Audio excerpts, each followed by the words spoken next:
All right, it's 6:15, so I'm going to call the Finance and Law meeting together. It's Wednesday, May 6, 2020.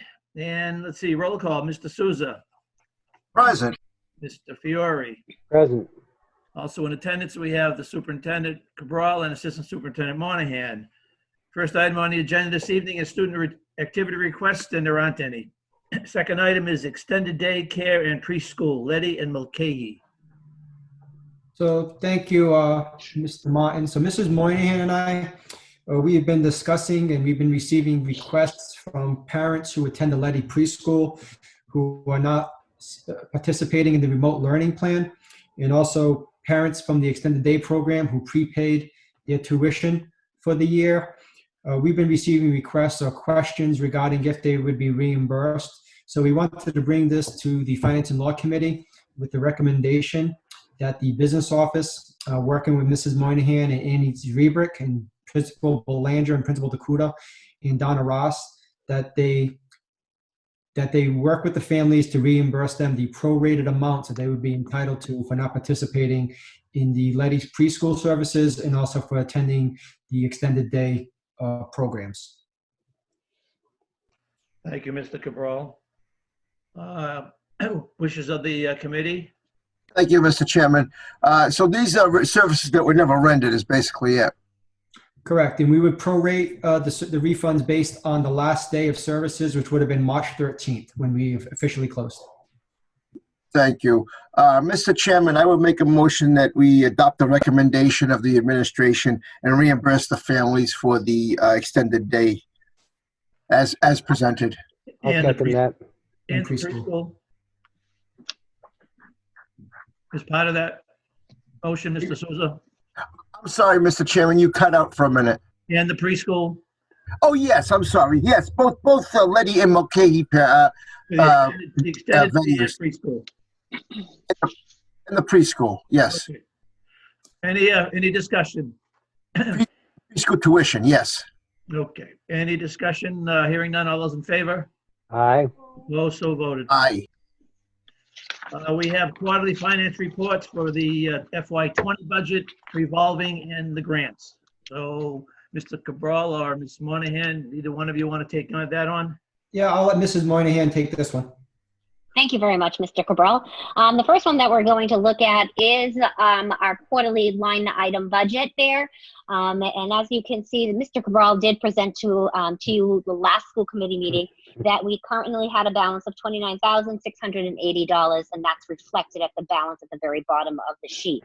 Now, again, I'm not going to go through every single line, but I do want to bring some attention to some lines that you will see. Line item for account number 2305, the teacher's wages. As you can see, we do have a negative balance in there, and that can be offset. That can be, of course, attaining to hiring staff in the middle of the school year, additional staff. Also, we've also had degree changes mid-year through the school year. Teachers will go ahead and put in for a degree change, which will also increase their salary. Another line item that you could look at is line item 2410, which is your supplies, textbooks, and other. That is, again, that one's in a balance of negative almost $14,000. We had to purchase items that needed for our classroom, so we went ahead and purchased that. So currently we do have a negative balance on that line. Another line item that you could look at is line number 2451, where you have the instructional technology. And right there, we are about $23,345 negative. And that can be usually with any type of hardware, extra Chromebook, because they're, they could be broken. So we have that. But the thing is, we do recall that we do have E-rate money that comes in each year from the federal government that we do currently have it in as a balance of over $100,000. So we can go ahead and offset that deficit if needed. Other items that you can look at too is 4110, our custodial services there, custodial supplies. As we all know, we had to go ahead and buy extra custodial supplies to go ahead and disinfect our schools and making sure that things are being tidied up right before we did go and close up. But one thing we do keep in mind that we are going to be able to be reimbursed for those. the city of Taunton TEMA has asked us to keep a running list on an Excel list and then submit it to them. And we've been submitting that usually every week or so to TEMA, and they're keeping a running total and then being reimbursed for those as well. Another item that we can look at is your technologies, the 4225, 4230s. So those are the ones that we did we did go ahead and purchase additional cameras for Taunton High School, where the Taunton High administration did ask for additional cameras in certain locations that they felt that was needed. So we did purchase those. And computer maintenance and the maintenance of the infrastructure did increase more than we had budgeted. And lastly, the out-of-district tuition, the line number 9,000, the last one on the list. As you can see, we are in a deficit as well. And that is for sending our children that we do not feel that are being successful in our schools. They needed to be more successful and out-of-district, and that has increased to our rate as well for that line. So right now, you can see some of our encumbrances that you'll see. Those POs are fluid, and the reason why is our staff did, our business staff, Nancy, Irene, and Susan all worked very, very hard to look at our encumbrances, POs, our utilities, and transportation. And what they did is we did a kind of like to see where we'd be saving the money, and we did go ahead and down our encumbrances on those POs. But again, POs, those encumbrances are fluid, and we are hoping that we will be saving some additional money in those encumbrances as well. Yeah, thank you, Mr. Chairman. So, Mrs. Moynihan, so it's tough to look up at you and look down at the paper, but we're going to try to do this virtual thing one more time. So we'll have a better picture in June exactly how, as it gets tighter. And then at that point there, the usual request is to offset any balances with moving items around to offset deficits. And it's really not that much right now, so we'll have to wait till it tightens up a little bit. I see Mr. Cabral. So, Mr. Chairman, go ahead. I was going to say, should we would it be time to make that motion that we allow the administration to move monies from one account to another to offset those negative balances? We usually do that. Yeah. Yeah, thank you, Mr. Martin. I was just going to echo that. We usually make that request in April as we begin the onslaught, as you refer to it, because the last 3 months are very fluid as far as closing out the budget. And as Mrs. Moynihan mentioned, even though you have those encumbered amounts, most of our POs are estimates, and the cost doesn't come in at what we budgeted or what we've encumbered. So usually they fluctuate. So we do sometimes see a savings as well. So that would be, I would appreciate to make that motion if the school committee would authorize that. And also, this is also the time where you do authorize us to prepay any first quarter tuition for fiscal 21. So I was right on the money. I was thinking on next month, but I was 1 month late. So I'm pretty close. So I'll make a motion that we allow the administration to move money around, move money to offset the deficits as we usually do with the accounts. That's the first motion. I'll second that. I have some discussion though. Mr. Fiore. Yeah, looking at the slight deficit in the out-of-state tuition, and I also see that there are some items on the warrant that I take it are the prepayments of those next year's tuitions that Mr. Cabral was just speaking about. Are we anticipating any refunds of any of those tuitions because services were not able to be used because of the pandemic? Actually, Mrs. Moynihan and I can address that. So right now there is conversation at the state level among superintendents and business managers, similar to what we're doing with the transportation vendors, to have get a justification on the level of services that are being provided by the collaboratives. So there may be some relief, or there may be some adjustments to the payments. But that is I recognize some are still providing services, but others just can't because of the nature of them. Right. So if a residential, it's mostly the residentials where we have a couple of students attending, that if they have closed, we are not paying them because they are not providing the services. But if they are, we do have one student who is in a residential that I believe Mrs. Mulrooney answered or mentioned in one of our leadership calls that we are paying the vendor because the student is still there. Any further discussion on that motion that Mr. Souza made? All those in favor Aye. Aye. of Mr. Souza's motion? Mr. Chairman, I'd like to make a motion that we allow the administration to prepay first quarter FY21. We haven't approved the first motion yet, Mr. Souza. I'm sorry, my speaker cut out. Did you We have- just? I'm calling for the vote for your first motion. I'm sorry, my speaker cut out. That's right. All those in favor? Aye. Aye. Opposed, so voted. That's on Mr. Souza's motion to move money from one account to another to offset deficits. Mr. Souza, you have another motion? Yes, thank you, Mr. Chairman. I apologize. All right. Motion to allow the administration to prepay first quarter tuition for FY21 from this year's FY20 budget. Second. A motion made and second. Any discussion on that motion? Hearing none. All those in favor on that one? Aye. Aye. Opposed, so voted. So that was to allow to prepay first quarter. Just writing down some notes here, so when I have to report it out. Okay, the second item under that category is the revolving. If you look at the revolving account, currently we have a balance of just over $3.6 million in our revolving.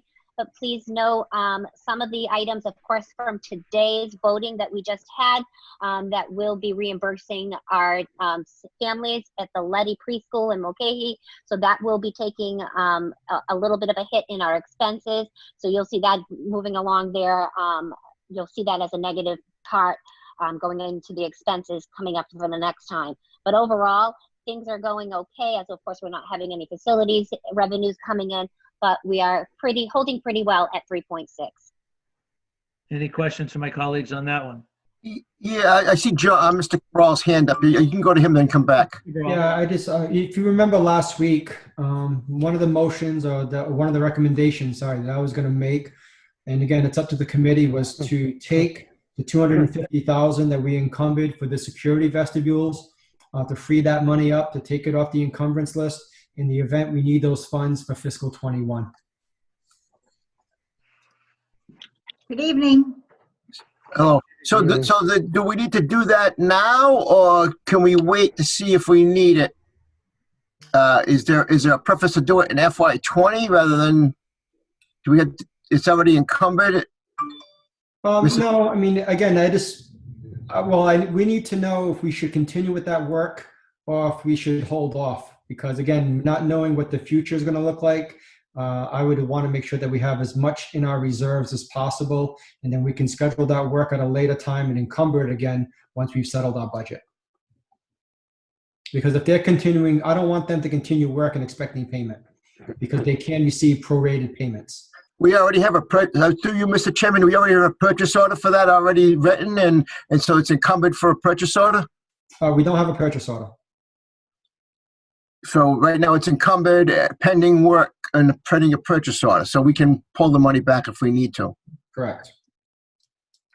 Mr. Chairman, to you, question to you is, what is your pleasure on this? Because right now, if it's encumbered, if we leave it there, I mean, or we put it back, we unencumber it and we allow it to move to the administration. And either you or my colleague, Mr. Fiore, can chime in on that. My only concern by moving it back to the balance line would be given the impression that we're sitting on a pot of money close to $4 million. And the tendency might be if push comes to shove and we have to make some cuts, people are going to say, use that $4 million. And my feeling on the revolving money has always been to do those things outside of the regular budget we have. Hi, everybody. Non-salaried type of purchases. Again, I'm just going to say this, and if it comes up at the meeting, I'll say it again. We should never look at in my opinion, we should never look at the balance of our revolving funds for salaried positions, because it would bail us out in a particular year, but if things didn't get better, it would make that deficit even worse down the road. So to move it back to the balance line and I'll leave it where it is. I don't really think it makes much difference because we haven't put out an RFP or any kind of a bid to do this work. So the money is sitting in an encumbrance column versus sitting in a balance column. It's still available. It's still available if we need it. So if Mr. Cabral feels more comfortable having it in the balance column, then I don't have a problem with that. Regardless of where it is. I appreciate both perspectives, and you've given me different insight as far as thinking about it. I just I understand what you're saying, Mr. Martin and Mr. Souza, that we still have that flexibility to move forward and move those funds or allocate those funds in a different way if we need it. So as long as the committee is aware and understands that we may need to pull those funds back. Maybe a better motion, rather than take it off the encumbrance list, is to make a motion to put that project on hold. Now the committee is saying, don't do it. Don't spend the money. So Mr. Chairman, I don't think it would be appropriate to hold money that we're not going to, for putting it on hold.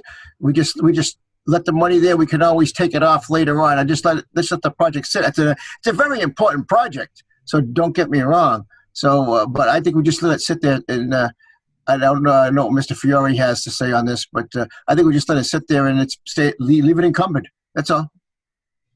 Yeah, well, my opinion on it is it's something that's necessary to be done. It's not necessary to be done now because we're not occupying the building, but we're hoping that in a few months' time we will be, and we do need to be ready to do it. So I'd just as soon leave it encumbered. So no motion is necessary, if that's what the committee feels. Right. Okay. And again, if we need it, we could always move it. Okay, Mr. Cabral, if we do need it. Yep, yeah, I'm fine. All right, next item is still under that category is grants. As you can see, grants, we have some of the FY 18, 19, 20s that we have for grants. We do have a total balance right now of $14.2 million in grants, and $5 million of it is a carryover, which needs to be spent in the FY 20. However, with COVID-19, DESE has come out and said that we will be able to move some of our, most of our money of FY 20 into the FY 21. So I just got that out, I think, in the last few days, and we'll look into that a little bit more. But again, we're on target, doing what we're supposed to be doing, and that is our current balance for grants. Any questions there? Hearing none, we'll move on to, thank you, Ms. Monahan. We'll move on to bills payable. We have a request to pay bills in the amount of $1,353,001.17. Mr. Souza, it looks like you're looking for your. I did have one question, but I can't find it now, so we'll just move on. It wasn't anything serious. A long term. Mr. Fiore, did you have something? I'm sorry. No, just to say I'll move approval on it. I believe some of the items in there are what we just authorized with regard to tuition for next year. So do we have a second, Mr. Souza? Yes. So a motion's been made and seconded. All those in favor? Aye. Aye. Also voted. So that takes care of bills payable. And finally, number 5, facilities update. Quickly, just letting you know, as if you've gone by Letty Playground is just about 90% installed. The regular installation will be done by Monday, and then we will hopefully, if weather continues to cooperate, poured rubber will be installed on May 18th. It takes about 3 days, so we should see the beautiful Letty preschool playground ready by May 20th. Mulcahy Elementary. I'm sorry. No, go ahead. I'm And sorry. that's okay. Mulcahy Elementary, the project, we are at 77% completion rate currently, and we have placed orders for our furniture technology. Things are moving quickly. Boxes are being delivered to the school so we can start packing up and begin the abatements and demolition of that building soon thereafter. So we're not going to wait until June 19th to start considering taking the building down. They said the faster that we can get it done, the better it will be. So we're going to start moving things out. The custodians have been in there cleaning, dumping things that are no longer being used. We are moving stuff to the city, some air filters that is no longer used at the school. So we are ready to go, and it's getting to be exciting. Mr. Chairman, to you, through you, and I know we talked about this, and I don't think it's possible to do it. And I know the mayor's in support of this, is that we were going to have a public open house for Mulcahy and Hopewell one last time, but I don't think it's possible with social distancing and under the current state of emergency. So I think in the light of construction time and us having a new school online, I don't think we're going to be able to do it. So that's just a comment there. Thank you, Mr. Chairman. In regards to your comment, Mr. Souza, I actually was talking with someone today about that very topic. And rather than, I don't think, again, what you said is valid. I don't think we can have basically an open house because of the number of people that might show up and not being able to accommodate all of them. Maybe Mr. Jakes could put something together and do a complete walkthrough, videotaping it with audio and have that preserved, that, we could show at a later date, or we could actually put it online. People could look at it rather than physically walking through the building. But that's just a thought. If I could, can I pipe in? Yes, Thank you. wherever you are. Oh, There you are. Here I am. I think it's a good idea to think about alternative means of kind of opening the school. We don't know what things are going to be like in September, so we'll kind of keep a little bit of an open mind, but I think having a plan B is a good idea. Thank you. Thank you, Madam Mayor. Thank you. Mr. Chairman, I'm motion that we adjourn. Second. Are we all set, Ms. Monahan, with the facilities update? Yes, we are. Thank Motion you. has been made and second to adjourn. All those in favor? Aye. Opposed? So voted. We're adjourned. Okay, call the meeting to order. Mrs. Fagan, should we start with a prayer and then the roll call? Whichever way you would like to do it's fine with me. Uh, You want the roll call first? If sure. Okay. Ms. Doherty? She was. You're muted, Carol. Can tell, present, thank you. Mr. Pulowski? Present. Mr. Fiore? Present. Mrs. Fagan's present. Mr. Martin? Present. Mrs. Almeida? Present. Mr. DeMello? Present. Mr. Souza? Present. Madam Mayor? Present. And for the prayer, Lord, as we begin this session, let us acknowledge your goodness and mercy and ask your blessings on all our deliberations. We thank you for the opportunity to be of service to our community and to the young people entrusted to our care. Amen. Thank you. Thank you. Approval of the minutes for April 15th and 22nd. Board approval? Second. Second. Motion made and seconded. All those in favor? Aye. Aye. Opposed? None. So voted. Mr. Martin? I'd like to make a motion to go out of the regular order of business and move to item D, remote learning presentation by Ms. Hartung. Second. Motion made and seconded. All those in favor? Aye. Aye.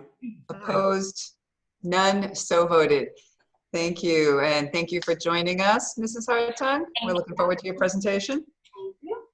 So if I could get things kicked off before Darla, while Steve prepares her presentation and while Darla gets ready to discuss her presentation. I believe it was during one of our EMOC COVID-19 update meetings that there was a request of discussion regarding how remote learning is going and how teachers or what work teachers are doing and if we could bring a sample lesson or sample lessons.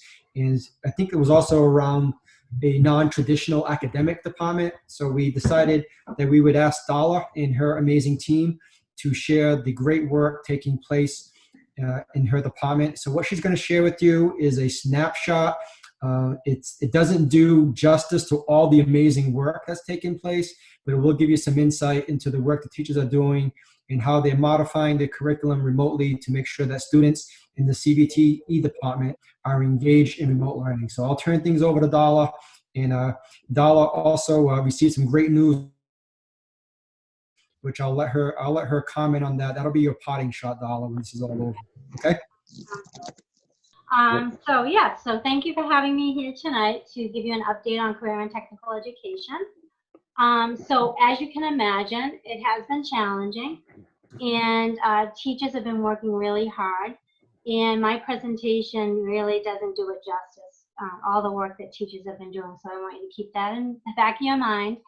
I try to focus in on the programs where they really rely on being at the high school because they're shop related so I could show you what's happening in those areas. But primarily our goal has been to strengthen our remote learning experience. And to do that, we need to connect with our students as much as we possibly can. So we've really tried to do that.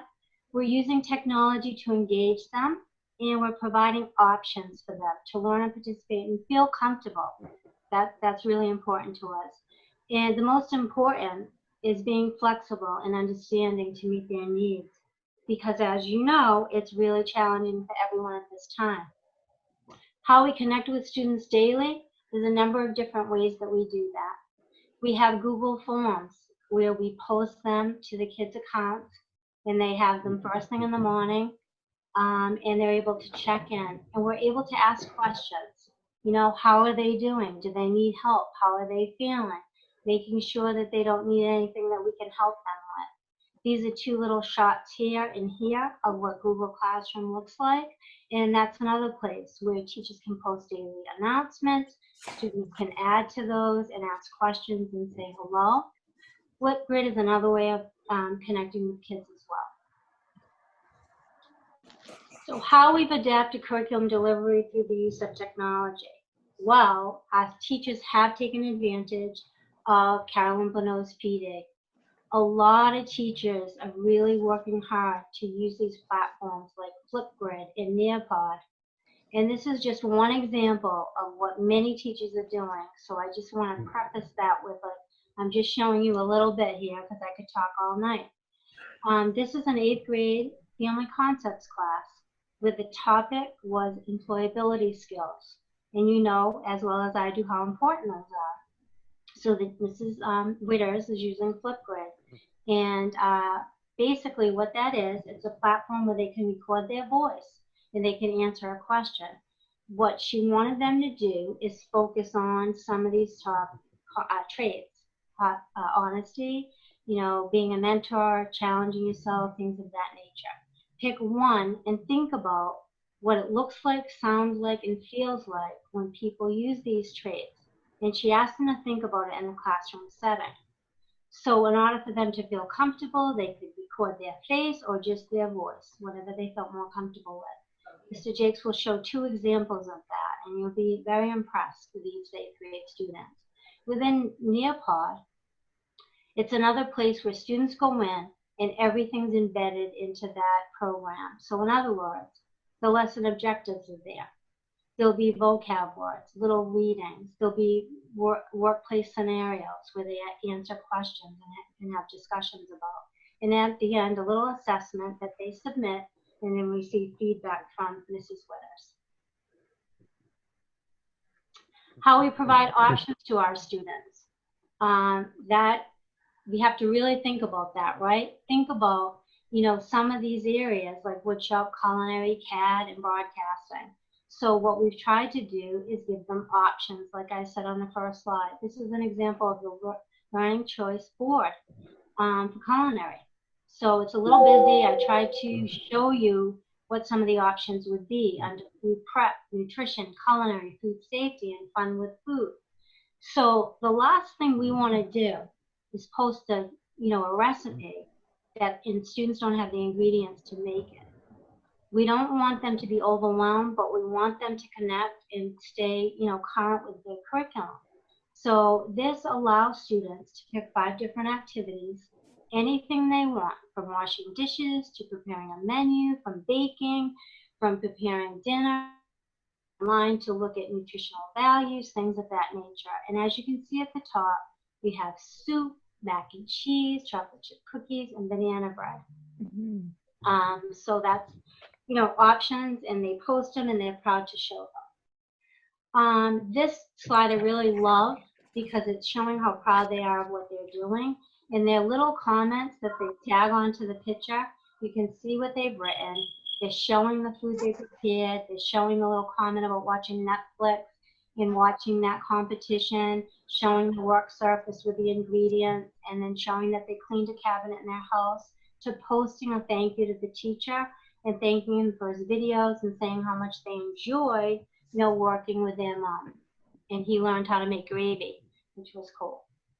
Again, showing pictures of what they're doing, being creative with TikTok, and having music.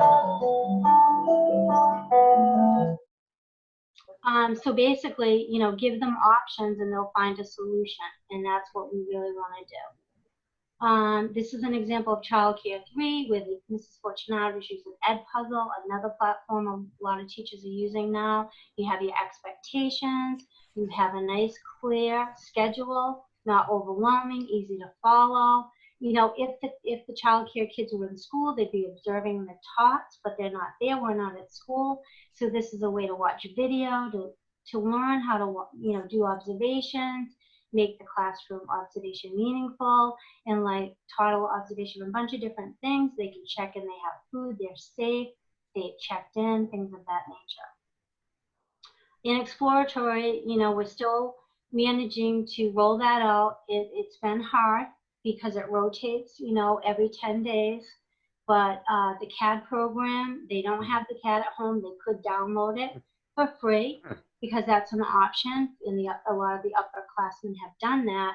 But we have Room Styler, which is really user-friendly, easy to use. Ms. Meadows has posted this link on in her classroom, and she has things with it so they can actually see what some of the important commands are, and they lay out floor plans, they add windows and doors, they add materials and color, and they can see it in 3D. And we also talk about engineering and how important engineering is to the world, and obviously we need some, so we want to promote that as much as possible. Again, options, sketching. You have to be able to sketch every day in architecture world and engineering as well, letting that they can use the AutoCAD program if they have it. We do a lot of research, on architectural elements that will help them moving forward with college and next year at school. Graphics, Mrs. Kimber does an amazing job. This is a screenshot of what Google Classroom looks like. So as you can see, the topics right up top, it's accidental alphabet. And she even has our graphics across the top with found objects. But basically, Mr. Bork and Mrs. Kimber, they really want students to continue to develop their designer eye. So you can see she's clearly delineated everything. She has all kinds of resources and YouTube videos. And then finally, after they find the whole alphabet, they post their names. And then that's my name. My niece, Haley Hartung, gave that to me last year for Christmas. And I love it. And I thought it was so unusual that Mrs. Kimber is posting this assignment, and I actually have one in my house. Again, they're making posters from home if they have the software, doing advertisements and logos. But we can sketch. They're allowed to sketch. We encourage sketching, pencils, crayons, markers, whatever they have to feel comfortable to do the work so they stay connected. And then there's some examples here of using software. Fashion tech, another one that's challenging, but they're sketching. They're coming up with beautiful fashion design elements. They're using their textbooks. They're thinking about color elements, principles of design. Some have sewing machines at home and able to do stuff like that as well. I was thinking like moving forward, if this continues, Like maybe there's an opportunity for students to take a sewing machine home and do some work at home. OSHA 10 in the 9th grade, we've rolled out this year, and we've already awarded 200 OSHA 10 cards for a semester. This is very straightforward, right? You know that, you've had it, the training, and there's videos they watch and they can answer questions, and this is just like a response in the background. The upper level wood classes are challenging, there's no question. We certainly don't want them working on projects from home, using tools, unsupervised so they get hurt, but obviously the upperclassmen are really, they're more able to do that. Know that even in school, we have safety training and they're not allowed to use equipment until they pass that. But we want to increase the pipeline of the skilled tradesmen. So there's a bunch of teacher prompts there for discussion. We have articles. A lot is done on YouTube. YouTube has some amazing videos, and we show videos like this one, where how to make a base cabinet, and then ask questions about that, and it goes through the process of the panel door, the drawers, all the joinery, and this one's showing the deck, the floor of a deck, so that the carpentry students have that to do as well. So we're mixing it up, trying to do the most that we can, given the current situation, and of course in broadcasting across the curriculum, they're doing a mixture of pre-production work, brainstorming, outlining, script writing, and these are two amazing, cute videos that Mr. Jakes is going to show. And the topic has been, what have you been up to? So he's going to take it from here. I'm going to stop my share, and I'm back. You want to make me the host, Darla? Yeah. Yes, please. Thank you. Okay. Mr. Souza? Thank you, Madam Mayor. Dalla, thank you for the presentation. Pretty amazing what can go on in remote learning. So on just getting back to the CAD software and the room design and things like that, did you say that that's open architecture, something that's free and the kids can, so it's something the kids can really beneficial just by downloading it and working on small little projects right at their house? Absolutely. As a matter of fact, Dave, a lot of the upperclassmen, they already have AutoCAD and they have Revit, which is our three-dimensional software. And as you know, our curriculum is more architecturally based anyway. In the 9th grade exploratory, we've actually been using Room Styler for the past couple of years, because the CAD program, as you know, you're an engineer, it takes time to learn. And the interface of the AutoCAD program is very confusing. So this gives them the opportunity to do some design work very easily and, get a taste for it. If we were in school, what they do is the last couple of days in exploratory, they do use Revit, which is a three-dimensional software. So they're able to engage in that.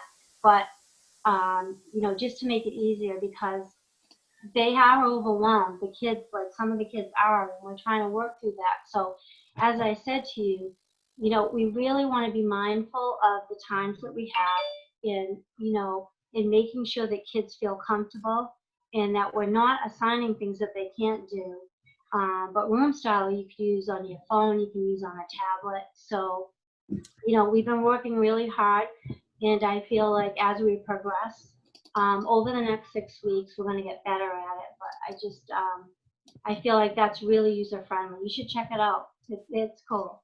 Yeah, I'm thinking about it. It amazes me how in a short period of time during this crisis, we've come just to come up to speed, and it just seems like it just happened just like that. Everything fell into place, and how we've grown just in a couple of months. So it's amazing. Keep up the good work. Thank you, Madam Mayor. You're welcome. Mrs. Doherty and then Mr. Pawlowski. Thank you. Two comments, a question and then a comment. I'm wondering how you see the seniors who are in these programs finishing up their work so that they feel like a sense of closure. We've seen so many of their projects over the years. So are you able to work with the seniors particularly so that they can finish their projects and use them for a college-bound activity? Absolutely. Are you referring to CAD in particular or all the seniors? Just generally speaking, and then CAD particularly. Okay. Well, I can speak to my program because I have the seniors, and what we're doing, I mean, we're still doing some research stuff and sketching, but they will be doing an online portfolio, and that's something that they can take with them to the college level, and that's something they all should have. So we do have some constraints with that because a lot of their work is on the computer at school, but we do have a lot of stuff saved in our Google Drive, and I plan on saving all of their work to flash drives and mailing them to them. As far as the other seniors go, they're in pretty good shape. Really good shape, I should say, because honestly, you know, they've kind of checked out, and they're ready to move on. And a lot of them are doing really well, and some are sad. And to speak to your point, Dave, yes, this really is challenging for us, but on the flip side, it's a great opportunity for us to rethink, you know, what is CTE in a remote learning mode? And like, we really can think about moving forward, doing things differently. A lot of the students really like it. You know why? Because they're doing their work at midnight.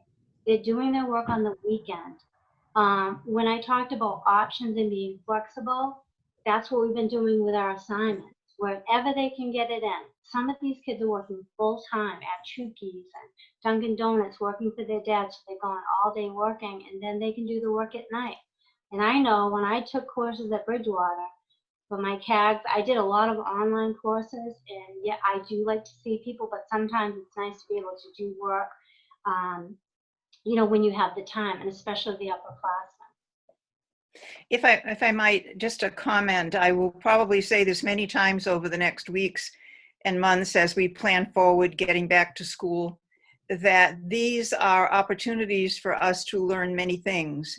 And just thinking about what you just said just a second ago, doing things differently, I'd like to think that we can come together as a district and certainly debrief and think about those aspects of the new kind of learning that can be adapted and adopted into our regular education program.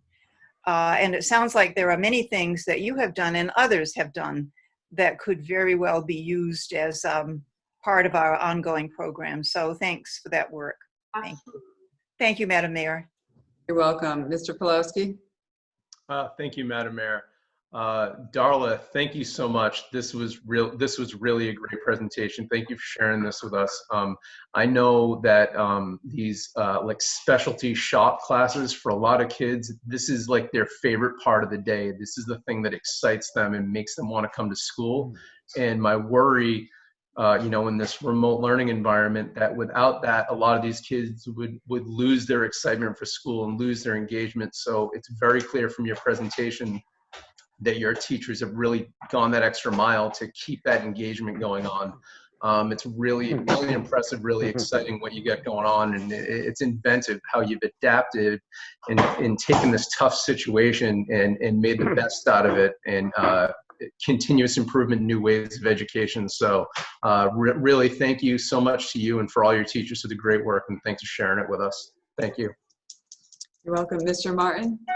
I just want to also congratulate you, Dalla. Great presentation. I'm amazed at the number of topics that you covered and the number of topics that your department now covers. And I just want to make a comment about AutoCAD. What version are we on now? We're on 20. 20?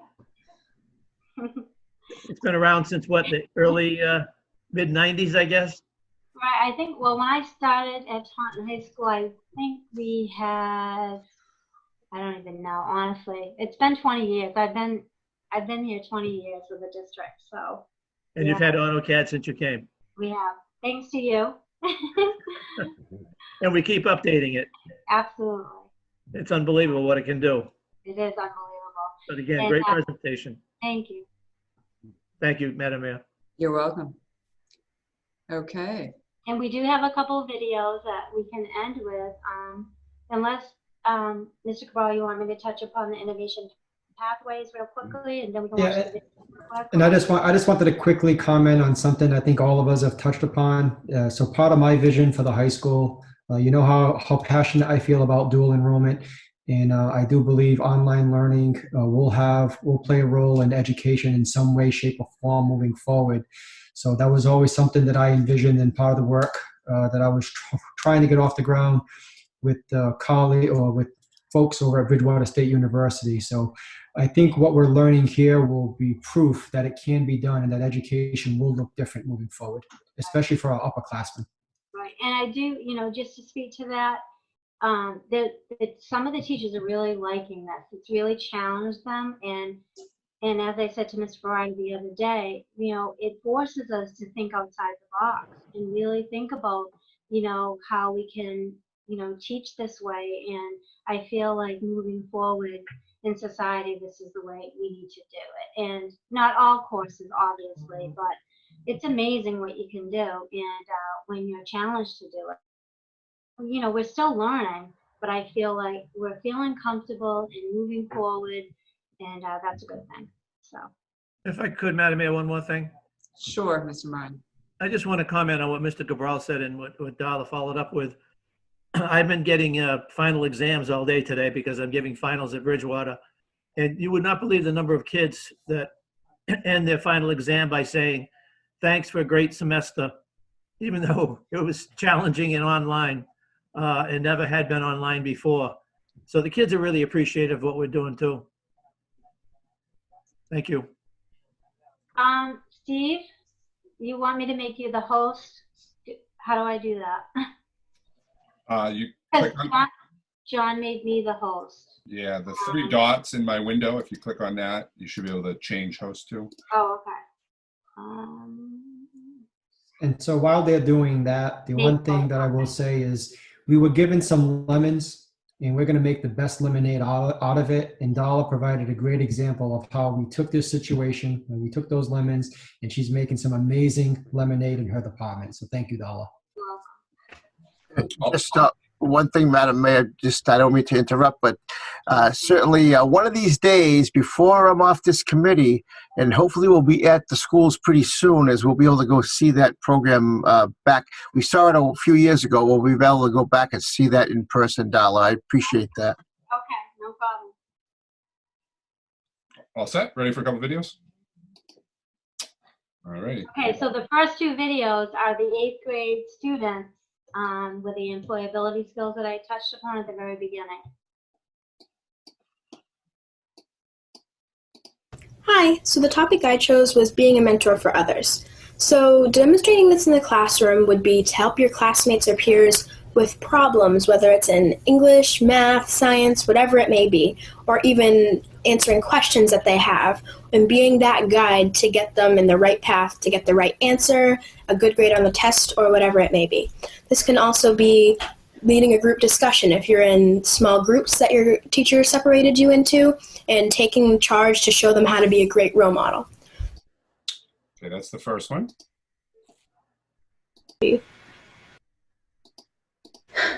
During this time of uncertainty, people around the world are volunteering during this pandemic, making masks, helping people with passing out food, and even just staying home. But one that you may not expect is that this foundation is handing out cards to elders in nursing homes. The nonprofit group, Love for the Elders, are collecting and delivering letters to senior facilities all around the country. The founder, Jacob Kramer, says it's a great way to bring and spread some physical presence, some tangible and beautiful, into somebody's life who might be restricted into their rooms in a nursing home right now. He also says that he thinks it's the best way, what we can do right now, to fight loneliness with love for our elders and for everyone. The reason he began this whole project is because he thought, what could I do to touch the lives of elders? And he thought, a group which I felt could greatly benefit from additional tenders, loving kindness. Okay. And two more that I'm going to show.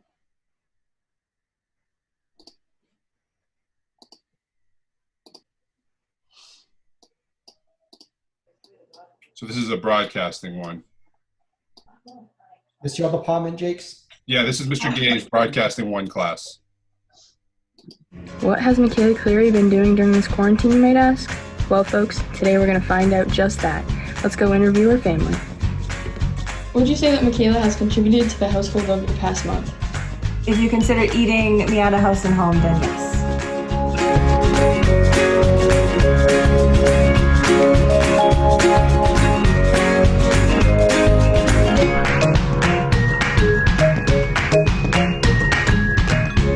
What is one thing Michaela has done over this past month?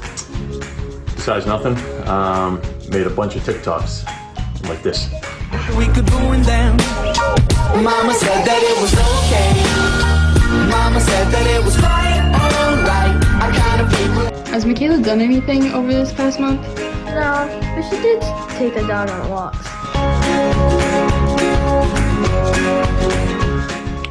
Well, folks, that's about... Oh, Michaela also wants me to add that she's been playing volleyball, watching Netflix, and she just had a birthday. Well, that officially wraps it up. Cash money out. Okay, we have one more. This is a short one. Diane, they just did something with Michaela. Oops. Let me share one more here. They just did something with Michaela and her mother and father. Hey guys, so here's what I've been up to during quarantine. Every morning I wake up and I go downstairs to make coffee, then I get dressed because I want to feel like I'm doing something productive, even though I haven't actually done anything productive since March. Then I do my work because my mom's a teacher and she doesn't want me to fail my classes. When I'm done with that, I get really bored, so I hang out with my little sister. We watch TV, usually The Simpsons, or play guitar. Sometimes I work out, but usually I'm too lazy, so I bake instead. Yesterday I made some cupcakes. They kind of look like roses, which was pretty cool, I guess. And that's pretty much it. That's great. Amazing, right? Great stuff. Awesome. Well, thank you. Thank you, Darla. Welcome. Thank you, Darla. Have a great night, Thank guys. you, Darla. Stay safe. Thank you, Darla. Good seeing you. Stay safe. Bye-bye. Okay, so I'll make a motion to go back to the regular order of business. Second. motion made and seconded. All those in favor? Aye. Aye. Opposed? None, so voted. So we'll move on to the superintendent's updates. Mr. Cabral. Thank you, Madam Mayor. So I believe we have Attorney Gay on the line, so on the meeting. So I was going to go over the FY21 preliminary budget and discuss different scenarios. In addition, I was going to provide the committee with a EF Tours update. So if Attorney Gay is available, we can give the EF Tours update and then go into the FY21 preliminary budget update. So Attorney Gay, are you available?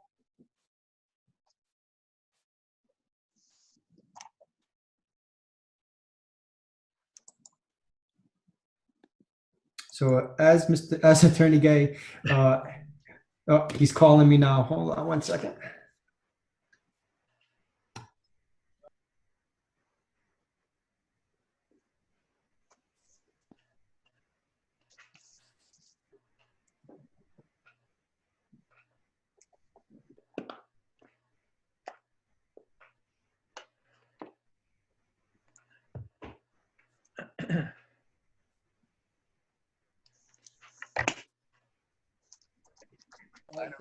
Attorney Gay was having some technical difficulties, but I have him on speaker on my cell phone. Can everybody hear Attorney Gay? Can you hear me? Yes. Yes. Yes, thank you. I apologize. I have a new computer system, but John, you're on mute, Mr. Cabral.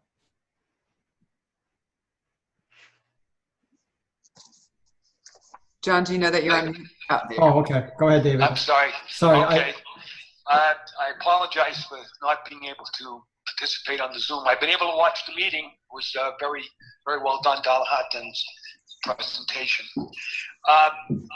John sent out a letter to the parents after our last meeting, and since then I've had correspondence back and forth with the attorneys in Boston representing EF Tours.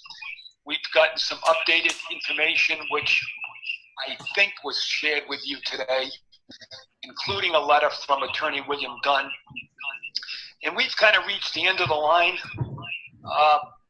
we've got what I believe to be a very good package from EF Tours. And if people still feel something else, the only thing that I can say to them is they have a private right to go to the Attorney General's office, Consumer Protection Division. They will follow through on any complaint, or they have, as we said a long time ago, they have the right to go to the small claims court, or get together with others and try to bring an action, a class action. But for the school department, the city, we have no jurisdiction or standing. So we've reached the end of the line. The proposal, John, that we received this afternoon, the update for the 3 trips, was that shared with everybody today? It was. Wendy sent it to everyone this afternoon. So that really sums up where we're at. That plus Attorney Dunn's letter. And as much as I would like to say we could do something else, just nothing else that we can do.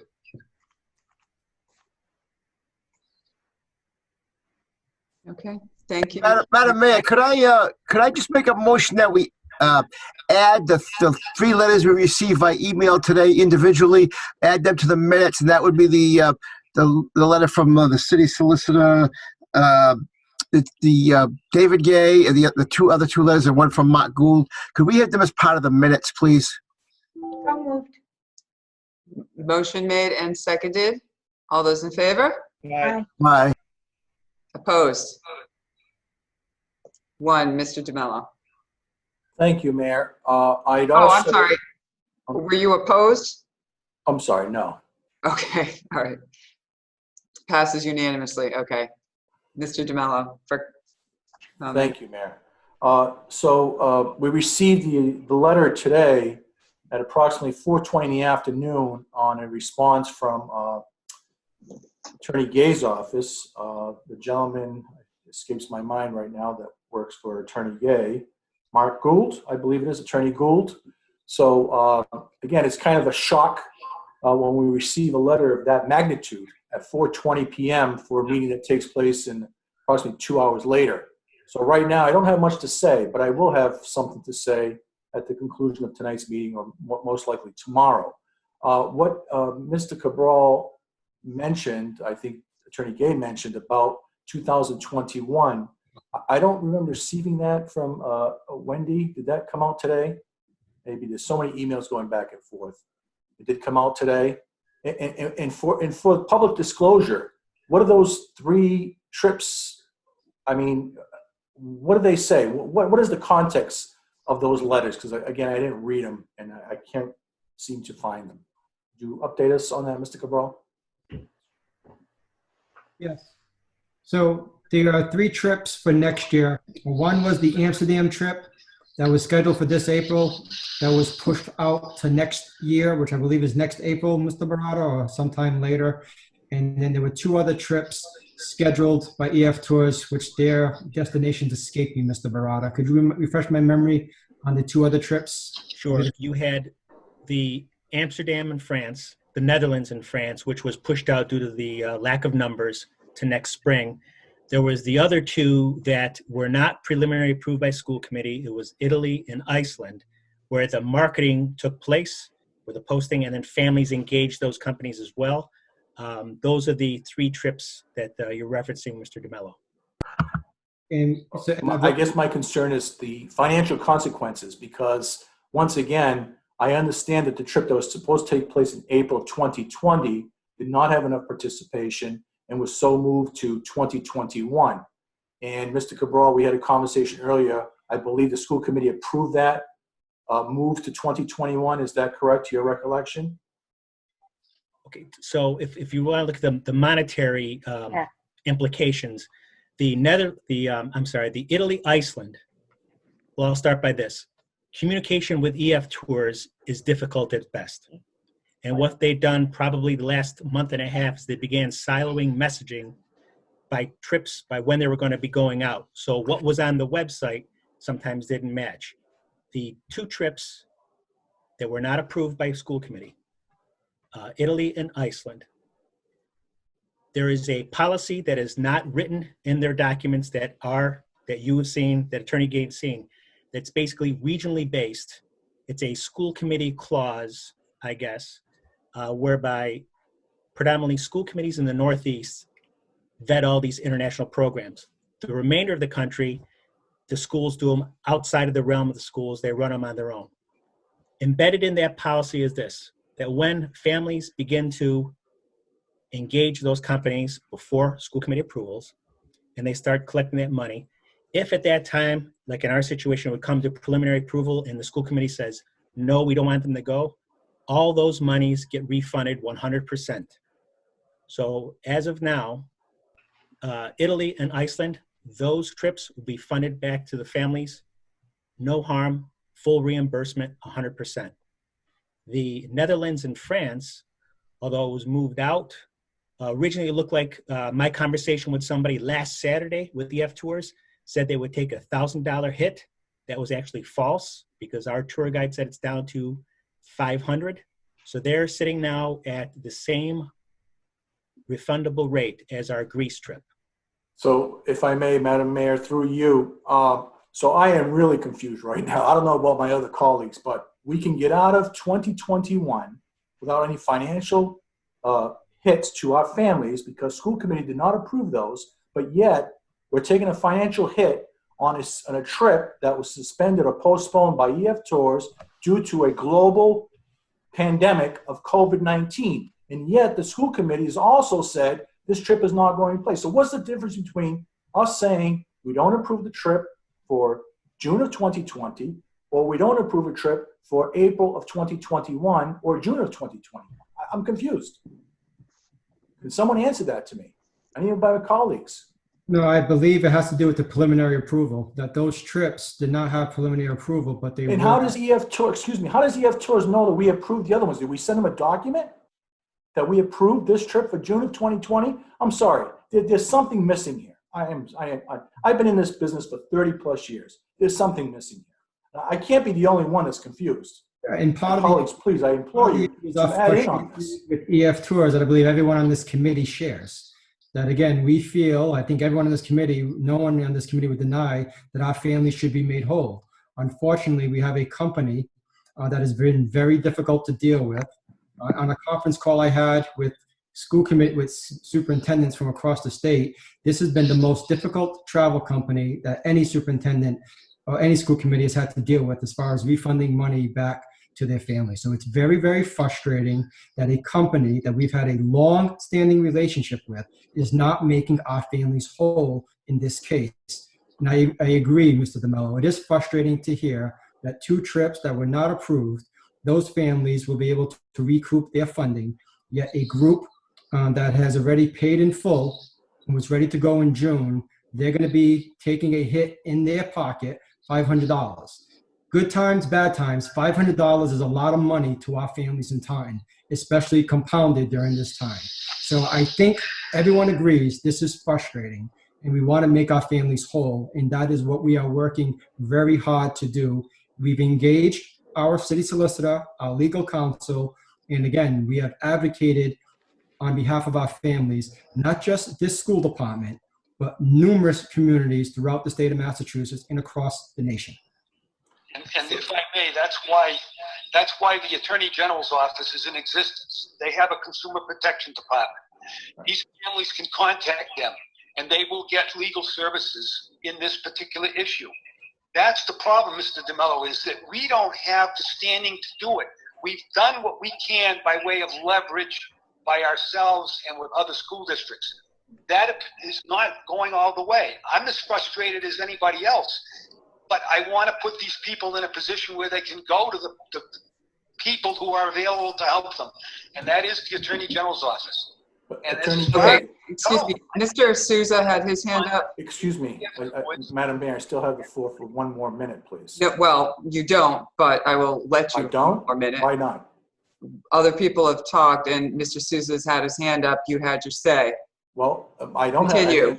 it's just not making any sense that Attorney Gay is saying that the school committee has no bearing whatsoever, or how he phrased it, I can't repeat it right now, but that we have no bearing on any of these trips, yet they're taking into consideration, EF's taking into consideration that the school committee did not approve a trip for 2021, and they're able to refund the money. So again, it's not making any sense. Thank you. You're welcome. Mr. Souza.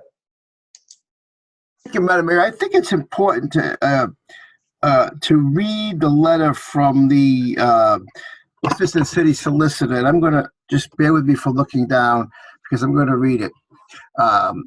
It says, Dear Mayor O'Connell, Superintendent Cabral, and school committee members, I write in regards to the trip that certain individual students contracted directly with EF educational tours for that was canceled due to the COVID-19 pandemic. I understand that the students were refunded all but $500 of the fee or offered to transfer the entire cost of next year's trip. While I empathize with the student situation, legal counsel for the city is prohibited from instituting civil suits in which the city is not a proper party. Further, any opinion of the proprietary of such a suit would be beyond the scope of the city's legal representation. Should the individual students desire to seek remedies from EF educational tours, they are advised to seek appropriate private legal representation or contact the Attorney General's Consumer Protection Division. Yours truly, Mark S. Gold, Jr., Assistant City Solicitor. This is such a tough situation because David, we can't hear you for some reason. Mr. Souza. Mr. Souza, your audio is not working, Mr. Souza.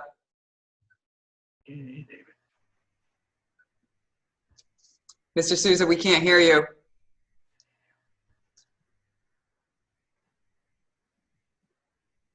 Sorry, my computer cut out. Sorry about that. The Assistant City Solicitor, and that was a letter from the Assistant City Solicitor. Now, David, we asked David Ye as a committee to look into the matter and see if he could offer any help at all. In his recommendation, in the letter from the legal counsel for EF Tours, so our school committee attorney and the EF Tours attorney have spoken directly. So it's legal counsel to legal counsel, and they're not budging. That's the best they can do, and we can't offer our legal services anymore. Unfortunately, this is such a tough situation. We're kind of at the end of the road to be from what all these lawyers are saying. Once we put it in the legal the lawyers' hands, the lawyers have talked. And this is and let me just add one more thing before I yield the floor. And I just want to read the letter from the legal counsel for EF Tours that was sent. This is a communication from Mr. Hold on just for a second here.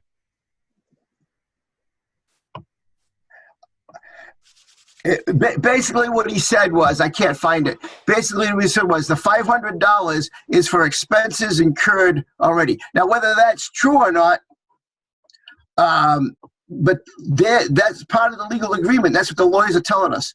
I don't know much more we can do. The lawyers have agreed this is the solution. Thank you, Mr. Souza.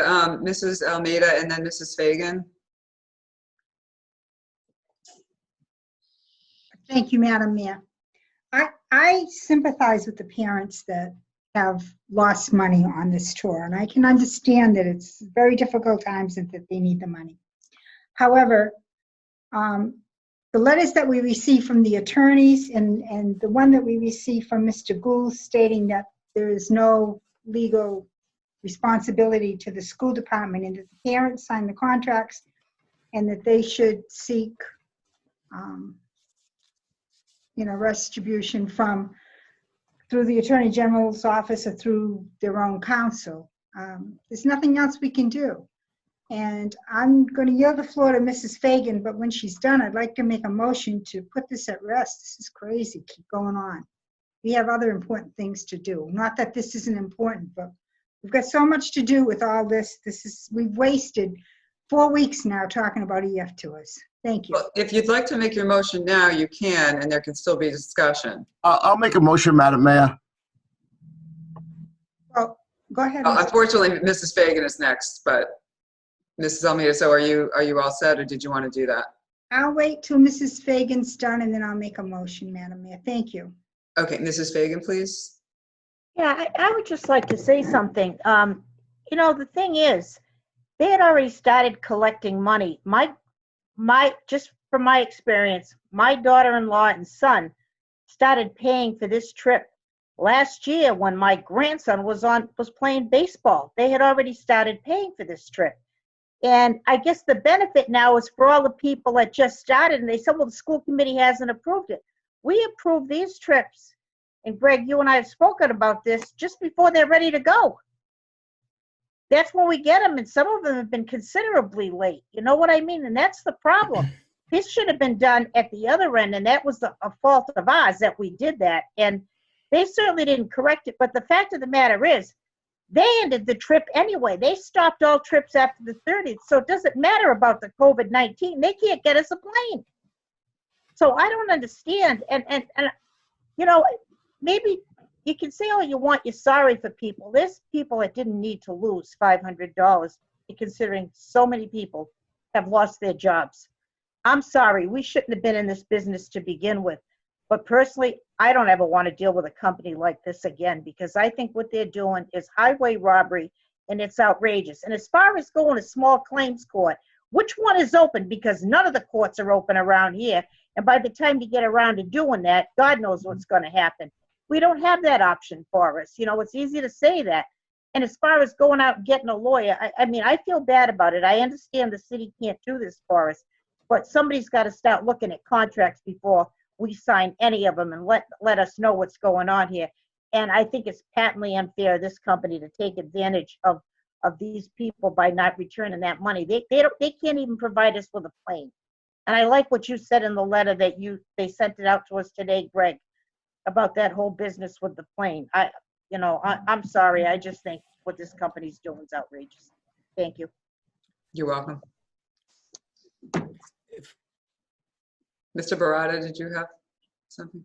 Yes, thank you. And I would like to say this, as an advocate of someone who believes that foreign travel is an important experience for students, I would just like to put this out to the committee for this.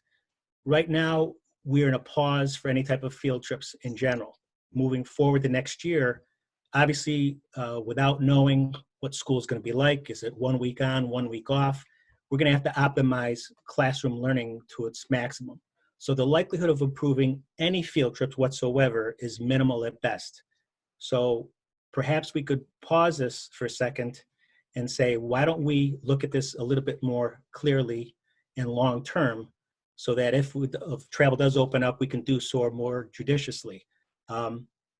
One thing I would like to say is the families that started paying early before the school committee approved those trips was the marketing, which has gone on for over 20 years. And because of the experiences without this happening has been positive. So when those posters went up, families understanding, hey, this trip has gone on, they've always been approved, started then engaging EF tours and paying for the trip. It should also be noted that they got somewhat of a discount by paying earlier than the rest. So I understand we're catching these stories midway through.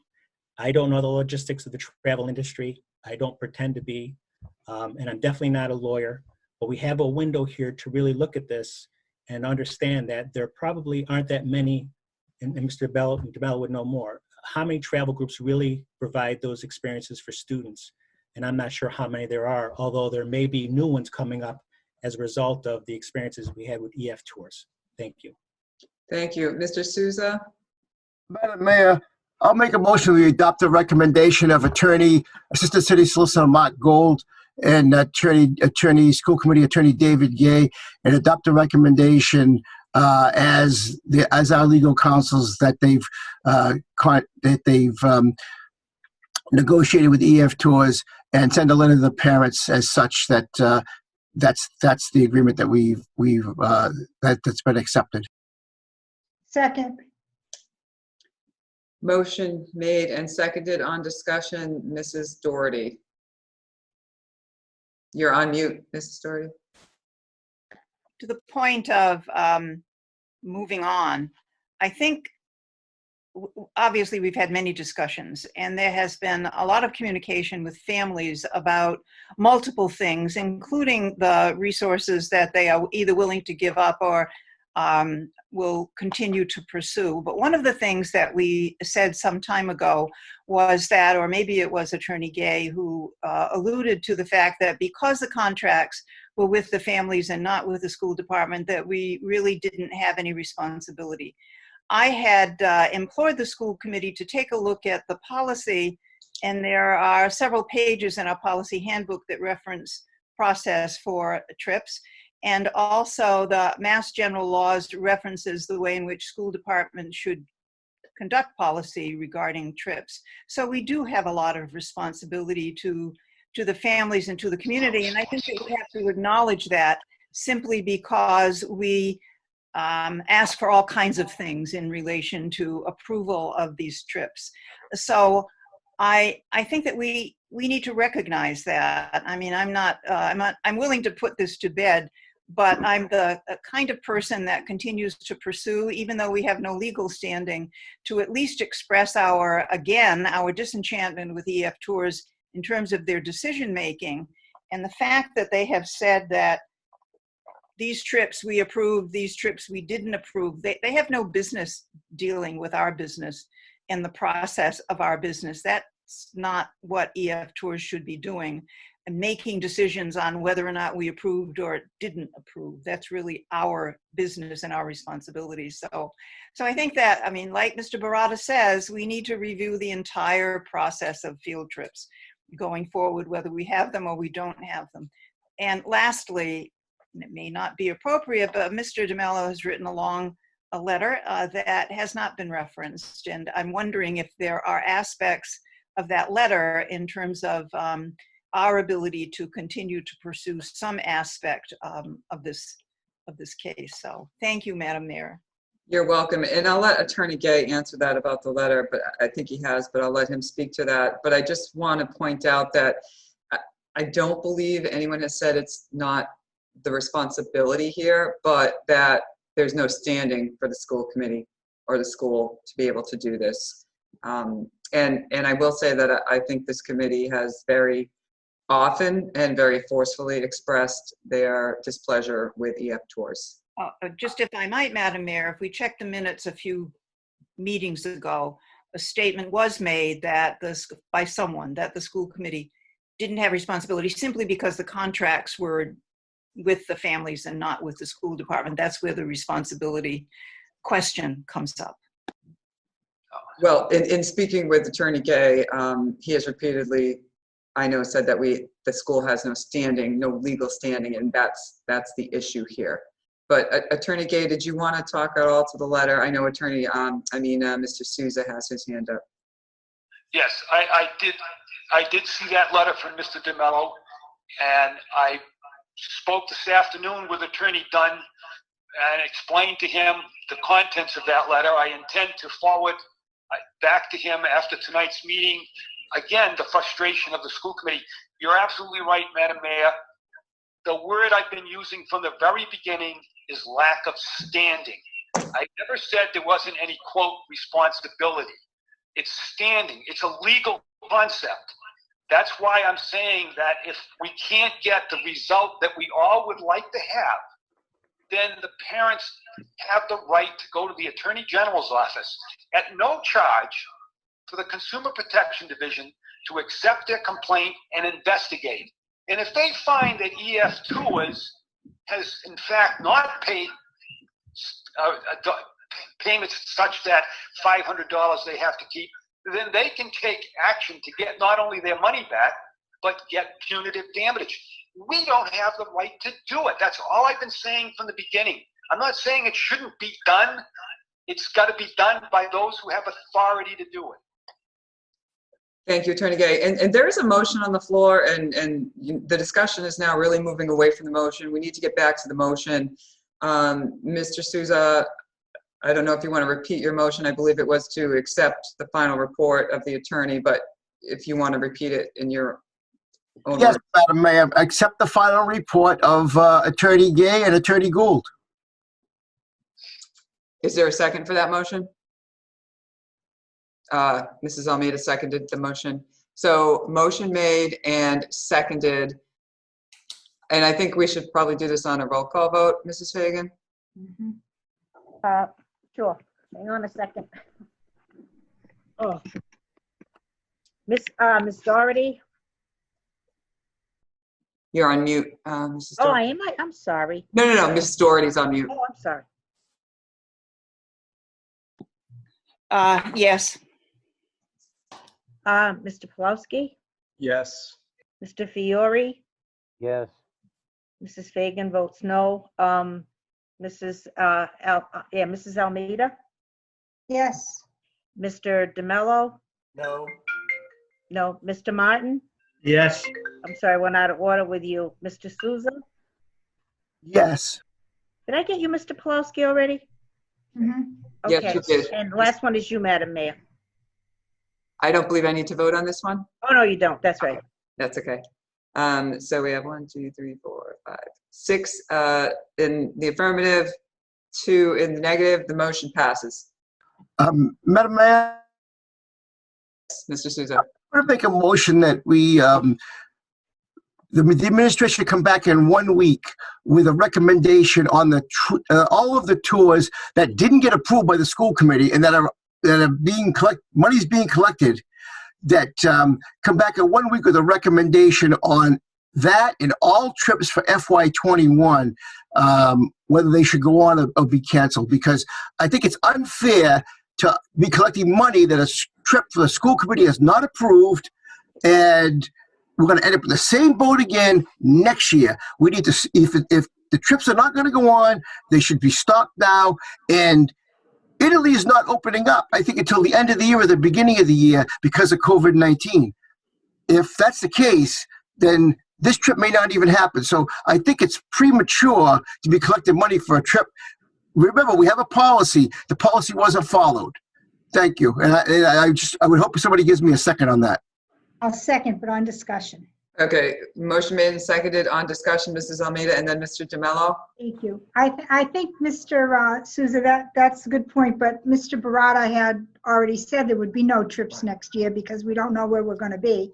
And the other point that I want to make is if you listen to everything that's going on and some of the discussions that have been taken with the state, there's not going to be anything till 2022.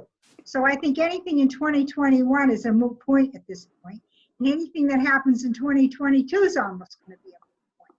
But I will go along with that motion for, I don't know, do you want a full report now for next week? We've got so much going on. Is that what you want, Mr. Souza? If I could save some time, when I talked to Mr. Perpa and Amanda Machado, I said, you can watch the past school committee meetings and realize there was a 4-4 vote at one point, and let you know that given the angst that the committee has gone through for the families who aren't going to get full reimbursement, there is probably a very high likelihood that it will not be approved, and that you should notify the families of our standing. So I've already made that recommendation.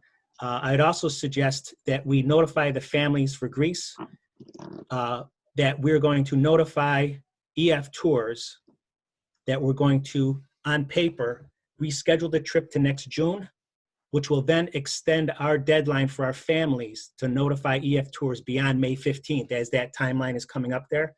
By us moving it on paper to next June, it'll allow our families more time to contact EF to say they want to take whatever action they do. I spoke to the representative. They can do that to allow our families more time to contact, because their lines have been flooded with other people. Thank you, Ms. Barata. Mr. DeMello. Thank you, Mayor. On discussion, so 2 things were just brought up by Mr. Barata. And I want to be clear once again. I thought that we discussed earlier that the trips for 2021, there was a notice to EF Tours that the school committee did not approve them. Thus, there were no forfeiture of money to these families. But yet, Mr. Souza is asking for a report of trips of 2021. So And again, there was a letter sent out today by Ms. Devine, which I don't remember receiving. Again, I'm not saying that she didn't send it. I didn't receive it either, Greg. That discussed that. So I'm confused on that point. Can that be addressed? And I'm trying to remember my second point now. We only have one trip scheduled for next year, Netherlands and France. That was preliminary approved and moved. The other trips, again, it's been a practice, not a policy. It's been a practice that's been going on in the high school for a number of years, where they try to get enrollment ahead of time, where they post the posters in the hallway, here you go. Families then reach out to EF Tours directly, and they get a discount for that early submission to do that. Now, what happens at that point is when they get the idea, say, okay, we have enough people, here's a tour guide, EF Tours already notified, hey, preliminary paperwork has gone in. And that goes back to a standing policy that none of us, well, some of us didn't know existed in the Northeast region, where this seems to be the only part of the country where they get school committee approvals for field trips. Thank you, Mr. Lorad. Madam Mayor, so to that point, so did I hear earlier that families have already been paying for 2021? There's 3 trips. 2 trips have not received school committee approval, but yet families have been paying on it. Is that correct? Can we answer that one first, please? Yeah, I think you're right, Greg. Thank you. So now, did I understand that because school committee did not approve those trips, EF is willing to return all monies paid towards those 2 trips? Is that correct? That is not a result of this. I guess it's been a standing policy that's been in play for a number of years. But Where Mr. I don't know. All I want to know is yes or no. I don't want to Mr. know. Murata was still talking. Yes. Okay, so we're getting all the monies back because school committee did not approve. Okay, thank you. Still on discussion, you also mentioned, Mr. Murata, about moving the Greece trip, postponing it to 2021. Yet, I'm also hearing that school committee has nothing to do with these trips based on a lot of discussions been going on. So why are we as a school committee moving this to 2021 if we just want to cancel it? No, I wasn't asking school committee. Well, I would say this. I was informing school committee that we, as a part of the school, myself, to notify those families that we were going to request EF Tours to move it to next year to allow the families beyond May 15th to secure whatever type of refund they want. Thank you. Madam Mayor, may I read something into the record here concerning this discussion? This will remain anonymous, okay? I just wanted to thank you for going to bat for our kids. We're scheduled to go to Greece through this June 3 EF Tours. I watched the meeting and can't thank you enough. I want to give you an update. I just got off the phone with EF Tours to officially cancel our daughter, Blank's trip. We had purchased global travel insurance. We signed her up. I read through the policy about 10 times looking for a loophole, and there I did see a clause: if you were laid off 30 or more days prior to the trip or cancellation, that insurance would kick in. The moral of the story is this: they said they would mail a check for everything we have paid so far, minus the $500. Once we send in the insurance claim, the insurance company will then send a check minus the $165. So parents have already been canceling, and I have letters and emails to prove it. So again, we're doing something. We're asking parents to move to 2021 for a trip that I thought we have already canceled, and actual families are canceling and filing insurance policies because they're allowed to do, because this student of ours who works X amount of hours to pay for this trip got laid off. And again, there's confusion. So, Madam Mayor, this is why I moved that the administration in 1 week come back and have all of these trips listed, and what's been approved, what's not, and what the remedy is, and if they have recommendations on the trips for FY21. That way, everything laid out. Some of this discussion is not germane to the motion, and we just need to move on. And I want the administration to come back and explain it. That's the emphasis of the motion, so everyone has it right in front of them. That's all. Yes, Mr. Souza, and I think that probably does need to happen, because this keeps happening every single school meeting where you go around and around and talk about the same things, and then there's confusion. So you need it in black and white, so we don't keep doing this every single week, because this has to end at some point. Mr. Fiore, please. Thank you, Madam Mayor. One thing we also ought to be looking to going down the road, we do in our field trip requests now demand some linkage to the curriculum frameworks to justify our approval. You don't have to be a party to a contract to have standing if you derive an indirect benefit from the contract. I Okay, think, Mr. Fiore, just, I'll let you go on, but this is really not germane to the motion at all, and we do want to vote on the motion, so if you can finish up quickly. well, so I think this is something that ought to be included with what we're looking back to. I think we need to be much clearer on how trips do satisfy our curriculum, because I think we need to show that we do have an indirect interest in any of these contracts, so that in the future we can come in and assist if we need to. And I just want that to be part of what's explored when they come back with a report. Thank you. Are we ready to vote? Mrs. Almeida? Thank you, Madam Mayor. I understand I seconded that motion. However, Mr. Barata just got done saying there was one trip scheduled for next year and everything else has been canceled.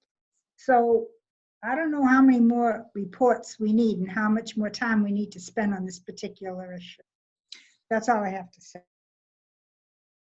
And I will just say, I don't think a lot of time needs to be spent on it. Hopefully it doesn't take a lot of Mr. Barata's time, but every day, every week we come back and we talk about the same thing and there's the same questions. So if we can just put it in black and white, get it done with, Mr. Barata sent it to everyone, and maybe we don't even have to bring it up next week because everybody will have an understanding of exactly what's happening. Thank you. Thank you. So there was a motion made and seconded. Does anyone need it repeated? Okay, and we will do this on a roll call vote as well, I think. Mrs. Fagan, if you don't mind. Don't mind. Ms. Doherty? Yes. Mr. Pulowski? Yes. Mr. Fiore? Yes. Mrs. Fagan votes no. Mr. Martin? Yes. Mrs. Almeida? Yes. Mr. DeMello? Yes. Okay. Mr. Souza? Yes. Mayor O'Connell? Oh, you don't have to vote. That's right. That's okay. So the one nay, the motion passes. Okay, moving on. Where is my agenda? Subcommittee reports, finance and law. Thank you. I thought we were on the superintendent's update. Oh, wait a minute. Yeah, we're still on the superintendent's I'm sorry. update. I'm sorry. So, Mr. Cabral? Thank you. I was just thanking Mr. Attorney Gay for his time this evening, so I apologize. Mr. Jakes, do I have control of the screen? Oh, you should be able to. Give it a shot and see. If not, I can. I've been disabled, so I need it back. So as Mr. Jakes gives me control of the screen, we're going to take a dive into the FY21 budget.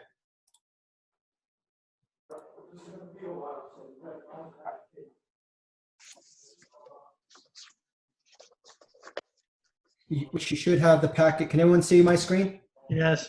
Okay, thank you. So I'll try to be quick. So we used the same format, the same template that we used in the past. However, the discussions will be very different than what we've done in the past. So I will walk you through the presentation. So typically we wouldn't have a discussion regarding COVID-19 and the impact on the economy, but I do want to give you a little background regarding the difficulties that the Taunton Public Schools and communities throughout the Commonwealth are having in developing a budget for fiscal 21. I was on a conference call today with 30 plus superintendents in the Old Colony Association. And again, we're all struggling as far as not knowing what the actual figures are. And what we learned today is we probably won't know what those figures will be until the end of this month, early June, as the governor's economists are currently working now to provide the governor, the House, and the Senate with accurate revenue projections for fiscal 21. So again, I provide you with a slide regarding some of the struggles that we're having as far as trying to project our budget.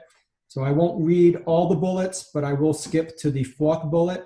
So as we enter, I'll skip to the third bullet, which I think is important. So right now, FY21 revenue projections, there appears to be a shortfall based on the economists that met about a week and a half ago.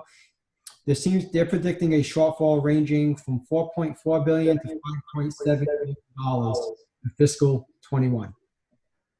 So as we begin our budget, Mrs. Moynihan and I had a conversation with City Budget Director Gil Enos, and he's asked us to prepare 3 budget scenarios. The 3 budget scenarios that we will be preparing and discussing today would be level funded to the amount we received for fiscal 20, and we'll get into the numbers a little deeper into this presentation, plus whatever that Chapter 70 increase would be. So right now, the Chapter 70 increase is about $3.5 million. The second scenario that we've been asked to prepare a budget for would be the FY20 appropriation minus 5% of that, plus whatever the Chapter 70 increase is. And then the third scenario would be the FY20 appropriation minus 10%, again, plus whatever the Chapter 70 increase is. So those are the budget scenarios that we'll discuss in the presentation. So under typical situation or typical budget season, this is where we would be. However, we can pretty much throw this timeline out the window right now, as both the House and the Senate will be meeting to work on a budget together. And as I've learned during my conversations with MASC, attending MASC meetings, right now they are working on the rules of operation and how they will engage in developing this budget. Again, I want to emphasize they have not received revenue projections yet, so it's very difficult for them to do this work. And typically, I would share the slide to make you aware of what the governor's budget looked like when it was released back in January. So the good news is our enrollment did increase by 56 students. The foundation budget increased by a little over $5 million, from $100 million to $105 million, so a 5.25% increase. The city's required contribution increased $1.6 million from $35.6 to $37.3. And the Chapter 70 aid increased by almost $3.6 million, $3.579, from $64 million last year to just over $68 million this year. So again, the city of Taunton, we receive 65% of foundation budget comes in the amount of aid, and the city's requirement is 35%. So the city's share, 37 million, in Chapter 70 is 68 million. When you combine those totals, that's what you get, or that's where you see the required net school spending, which means altogether, including benefits, appropriation, services through indirect costs, have to add up to $105 million. That is the city's requirement. And again, that may change due to COVID-19. And then this slide is where we provide you with the foundation budget and all the different sources and all the different funding categories. So I won't bore you with detail, but you do see that the foundation budget per pupil is just under $13,000 per student. And our low income percentage is 53.8%. So we are in decile 9. There used to be 10 deciles. Now there are 12 deciles. So we are in the 9th decile, and we just missed the 10th decile by less than 1%. So we were very close. So required net school spending in the governor's budget. So the city of Taunton is required to spend $105 million on education. So our eligible indirect costs, so as far as what's eligible and ineligible, so total indirect costs were about $26 million, but we have to back out transportation and crossing guards. Transportation and crossing guards come in at around $8.7 million. When you subtract that from the $26 million, eligible indirect costs is about $18.2 million. So to be at 100% net school spending, we would need an appropriation of approximately $87 million. However, based on what has been done in the past, and again, these numbers are subject to change, what we've done in the past in preparing our budget is the previous year's appropriation, which is listed there, 88.249792. That is the FY20 appropriation, plus the Chapter 70 increase, which is 3.751317, comes out to in appropriation the amount of $92 million, which would put the city at 105% net school spending, which would be 5% above the requirement. So the three different scenarios that we've been asked to prepare, again, would result in an operating budget of $97,951,109, with a city appropriation, if it was fully funded at 88.2, plus the 3.7, would be an appropriation of $92 million, just over $92 million. We are forecasting our revenue to be approximately $5.9 million, just under $6 million. And again, no variance. That's how we balance out. The good news that I heard today during my conference call is that one of the items that they are not looking to reduce is circuit breaker. So that is good news.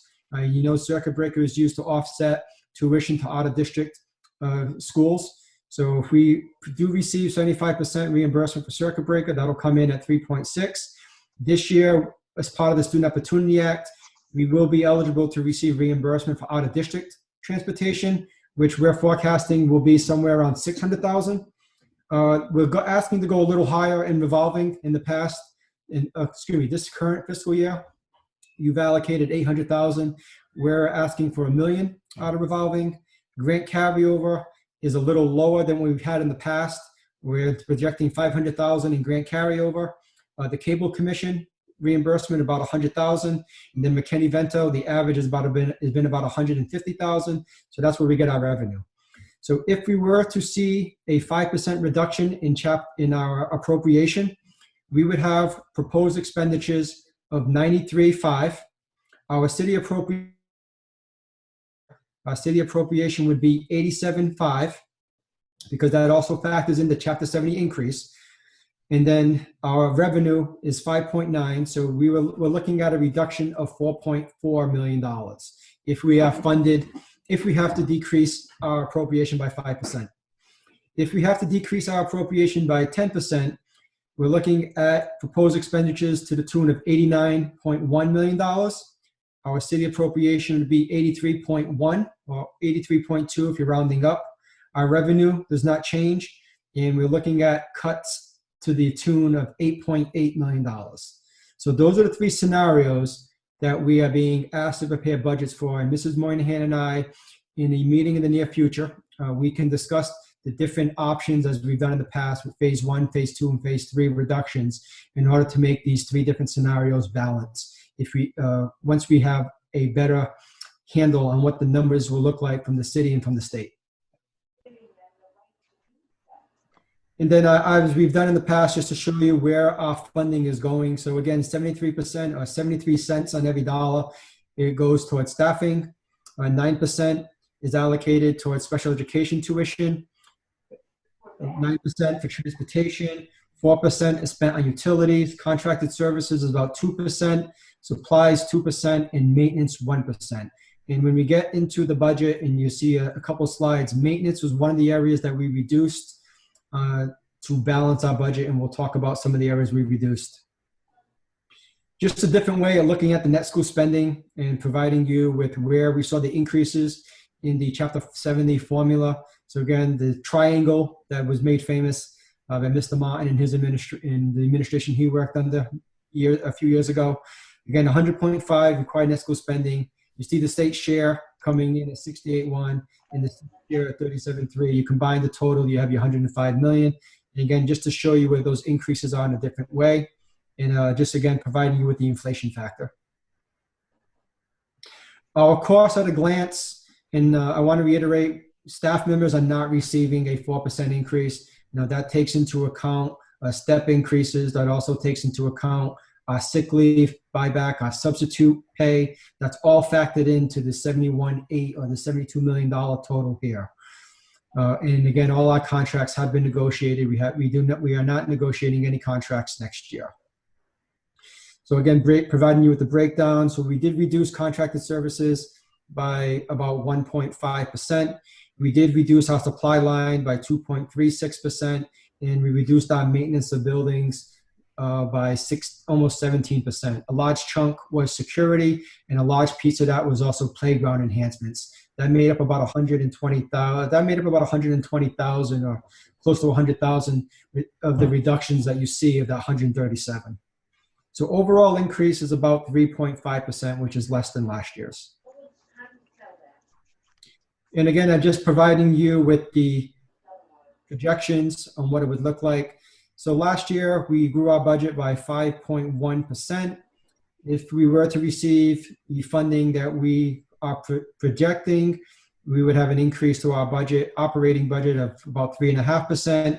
If we reduce by 5% in our appropriation, our expenditures would decrease by 1.1%. And if we have to decrease our budget by 10%, we would see about a 5.79 reduction in operation costs. So there's a range. It could be a high of an increase of 3.5, or could be a low, a decrease of 5.79. I won't go too deep into the retiree health insurance and net school spending, but I do want to spend some time on this slide because I do believe, based on our projections, now that retiree health insurance is fully funded, you're going to see a backslide. And I think COVID-19 is going to impact this backslide closer to 100% net school spending. So based on the current end of the year report that was just audited, so I do need to update that point. The audit was complete. There were 0 findings in the audit. We came in at about, the city was at about 109% net school spending. But again, every year for the last 4 years, the city was also receiving credit for retiree health insurance to the tune of about $1.25 million. So if you look at the example I provided in the blue section, you see FY20, we circled the retiree health insurance of 1.25, and you see the Chapter 70 increase last year was $4.1 million. So that was an increase to the tune of $5.3 million in net school spending. Looking at this year, now that retiree health insurance does not get factored in and there's no new money coming in, and I understand it'll be difficult for the city to contribute new money because of the impact of COVID-19. So without any new money coming in, all that's going to be contributed to net school spending is going to be the Chapter 70 increase. So that's why you're going to see that backslide. And again, if there's any reductions to the Chapter 70 increase, if there's any reductions to the city appropriation, that decrease will be even steeper. So I could anticipate we're going to see a backslide closer to 100%. And I think this slide provides you with a good example, a good reason as to why we will see that backslide. And COVID-19 will only compound that matter. This is just a slide we provided in the past to kind of show where all the city's expenditures and how they're allocated. I tend to focus on the education piece because you see education makes up 43% of the FY19 expenditures.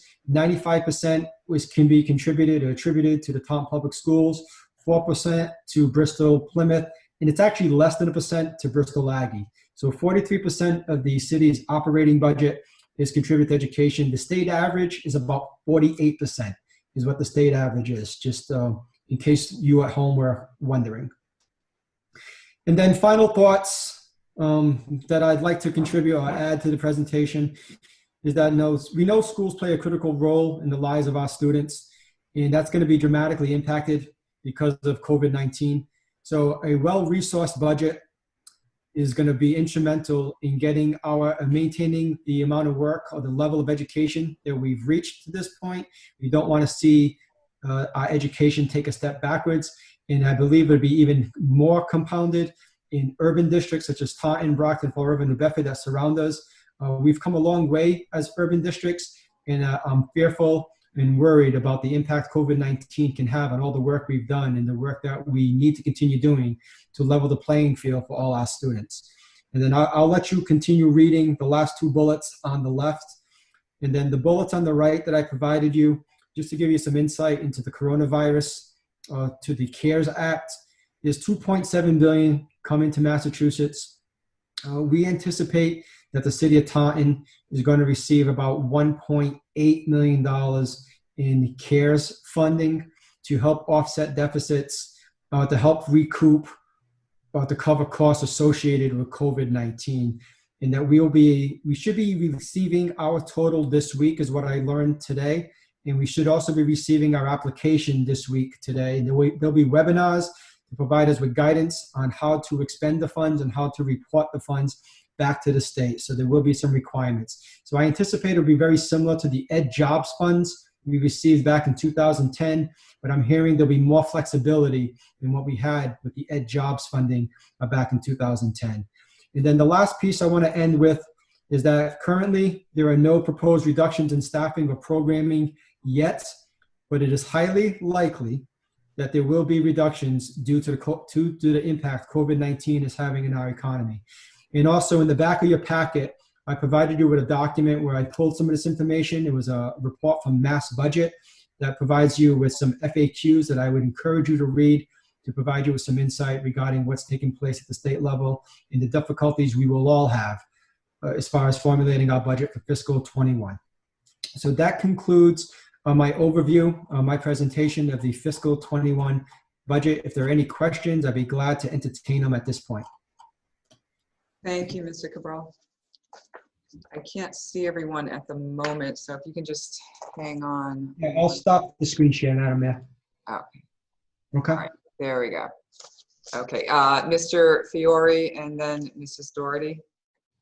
Thank you, Madam Mayor. A comment. This reminds me of when I first joined the committee. It was just a few months after the 9/11 attacks, and it was also the time when we were supposed to begin implementing circuit breaker. And I do recall that circuit breaker didn't come in at anywhere near what it was projected to. I think Mr. Martin, who was the assistant super at the time, can give us a much clearer picture of that. But we had to redo our school building assistance plans. I just anticipate we're going to be looking at a mess, and we need to be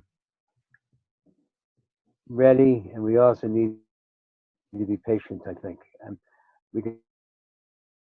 But we know that even if we're getting a lot of revenue, our revenue may not be worth as much as it would be in the present market, because I would anticipate that all the relief that's being provided now is going to be funded in part by inflation. It'll be funded in part by massive tax increases, but I think there's also going to be inflation involved. And I know we're going to need to be ready to make some hard decisions. Thank you, Mr. Fiore. Mrs. Doherty and then Mr. Martin. You're on mute right now, Mrs. Doherty. Thank you. I should just leave it on. I'm looking at slide on page 13 regarding the net school spending and the contribution to retiree healthcare. And I've heard you use the term backslide many times over the past months as you anticipated a budget presentation. So does backsliding mean that the city makes little or no contribution going forward according to this graph, and that it all comes out of whatever the allocation to the Taunton Public Schools is? Yeah, so yes, I believe it'll be very difficult to increase net school spending moving forward unless new money is contributed on the school side. But I also understand it's going to be very difficult for not just Taunton, but municipalities throughout the Commonwealth to add additional dollars to school budgets during this pandemic. So that's why I anticipate that because you're not going to see the retiree health insurance kick in anymore, that the only piece that's going to contribute to net school spending will be our indirect costs if they increase, and also if our appropriation, if our Chapter 70 amount increases. Those will be the only two contributing factors unless new dollars are contributed. A second question, Madam Mayor, if I might. Would you just tell me why, and I'm sure you do at every budget presentation over the years, the transportation is backed out of indirect costs? Yes, transportation, because the city is required to transport all students, including parochial school students. It's not a piece that counts towards net school spending because it's a requirement that that the city is required to spend. And my last question has to do with the 1.4 million in CARES money that is anticipated. Have you been thinking about how those resources are going to be used and what the time period is within which they have to be used? Or Yeah, so yeah, we're projecting what they've asked us or what they've advised us is that we should anticipate 80% of what our Title I allotment was for FY20. So we project it's going to be somewhere around $1.8, $1.9 million. So 80%, so the anticipation is that we're not getting full funding of Title I. No, 80% of what your Title I allotment was. In addition. As a gate. Thank you, Madam Mayor. And the timeline, to answer your last question, Mrs. Oh, Doherty, yes, thank you. the timeline would be, we have between March 13th through September 30th, 2020, or September 31st. Thank you, Madam. 2022. You're welcome. Mr. Martin? Two things, getting back to Mr. Fiore's comment about circuit breaker. If I recall, the first couple of years circuit breaker, even though the law was 75% of us exceeding a certain threshold, we were getting probably, and I say we, the entire state, was getting probably somewhere in the 30% range. And then it's been the last several years that it's been fully funded. The other issue is, the other piece that I want to mention is, back before ed reform, Mrs. Fagan and Ms. Almeida probably recall, I, for several years, put together a budget similar to what Mr. Cabral just put together, where we had level funded and then we had several layers of cuts that were on the table. And I'm not sure we ever had to go very deep, but there were budgets that were put together that were level funded and or cut a little bit. And that goes back in prior days of ed reform. So that goes back to the late 80s, early 90s. So this is not a new experience. It's new because most of the people that are on the committee now never saw this before because we've been doing fairly well, but it's happened before. Thank you. Thank you, Mr. Martin. Mr. DeMello? Thank you, Mayor. Through you to Mr. Cabral, I appreciate the three scenarios you shared with us on page 7. And we're preparing for the worst. And I also appreciate on page 15, the very last bullet on your final thoughts, that you're ready to have the tough conversation if necessary. And that's about staffing and programming. So, it's not, to be the doomsday of everything, but it's conversation starts now, being prepared starts now. So I really appreciate what you share with us tonight. Thank you. Thank you, Mr. DeMello. And if I could just comment real quick too, Madam Mayor, I apologize. I should have said this in my presentation. I do have 2 meetings coming up that Mrs. Moynihan and I will be attending. It'll be a joint meeting with MASS in Masbo. Superintendents and business managers are going to be meeting, I believe, on the 14th. And then there's going to be a follow-up meeting with superintendents only and Mike Long to provide us with some guidance and strategies on how to close out FY20, how to prepare for FY21, and then also to start thinking about FY22. So this is all work that we are doing in collaboration with different organizations because, again, this, as Mr. Martin said, this is uncharted. The closest thing in my experience would have been the recession back in 2008 and 2009 that I can remember, and this dwarfs that recession. Okay, thank you, Mr. Cabral. All right, seeing no other comments or questions, we can move on. If you're all set, Mr. Cabral? I'm done. Thank you, Madam Mayor. Okay. The motion to accept the superintendent's report. Second. Motion made and seconded. All those in favor? Aye. Aye. Aye. Opposed? None. So voted. Thank you. Subcommittee reports. Finance and Law Subcommittee, May 6, 2020. Mr. Martin? Finance and Law Subcommittee met earlier this evening with myself, Mr. Fiore, and Mr. Souza. Also in attendance were Mr. Cabral and Assistant Superintendent Moynihan. First item on the agenda was student activity requests. There weren't any. Second item was a issue dealing with the extended daycare and preschool programs at Letty and Mulcahy. And it involved basically reimbursing parents for services not received either through the preschool program or the extended day since COVID-19 took over. So the motion was made to prorate any funds that would be coming back to the parents or the caregivers, whoever paid the bill for both those programs. So I don't know if Mr. Cabral wants to elaborate on that a little bit for the rest of the committee members. Unfortunately, I mean, I know we just had a difficult conversation regarding travel, and I believe it's the right thing to do for us to reimburse parents the prorated amounts for the tuition they paid to attend the Letty Mulcahy preschool program, and also any parents who prepaid for extended day services. I believe that's the right thing to do for our families, and the business office will communicate that to families and make them aware of what we're doing and what they'll be entitled to receive. So it's being prorated, so they're getting back, either they got the services or they're getting the money, one or the other.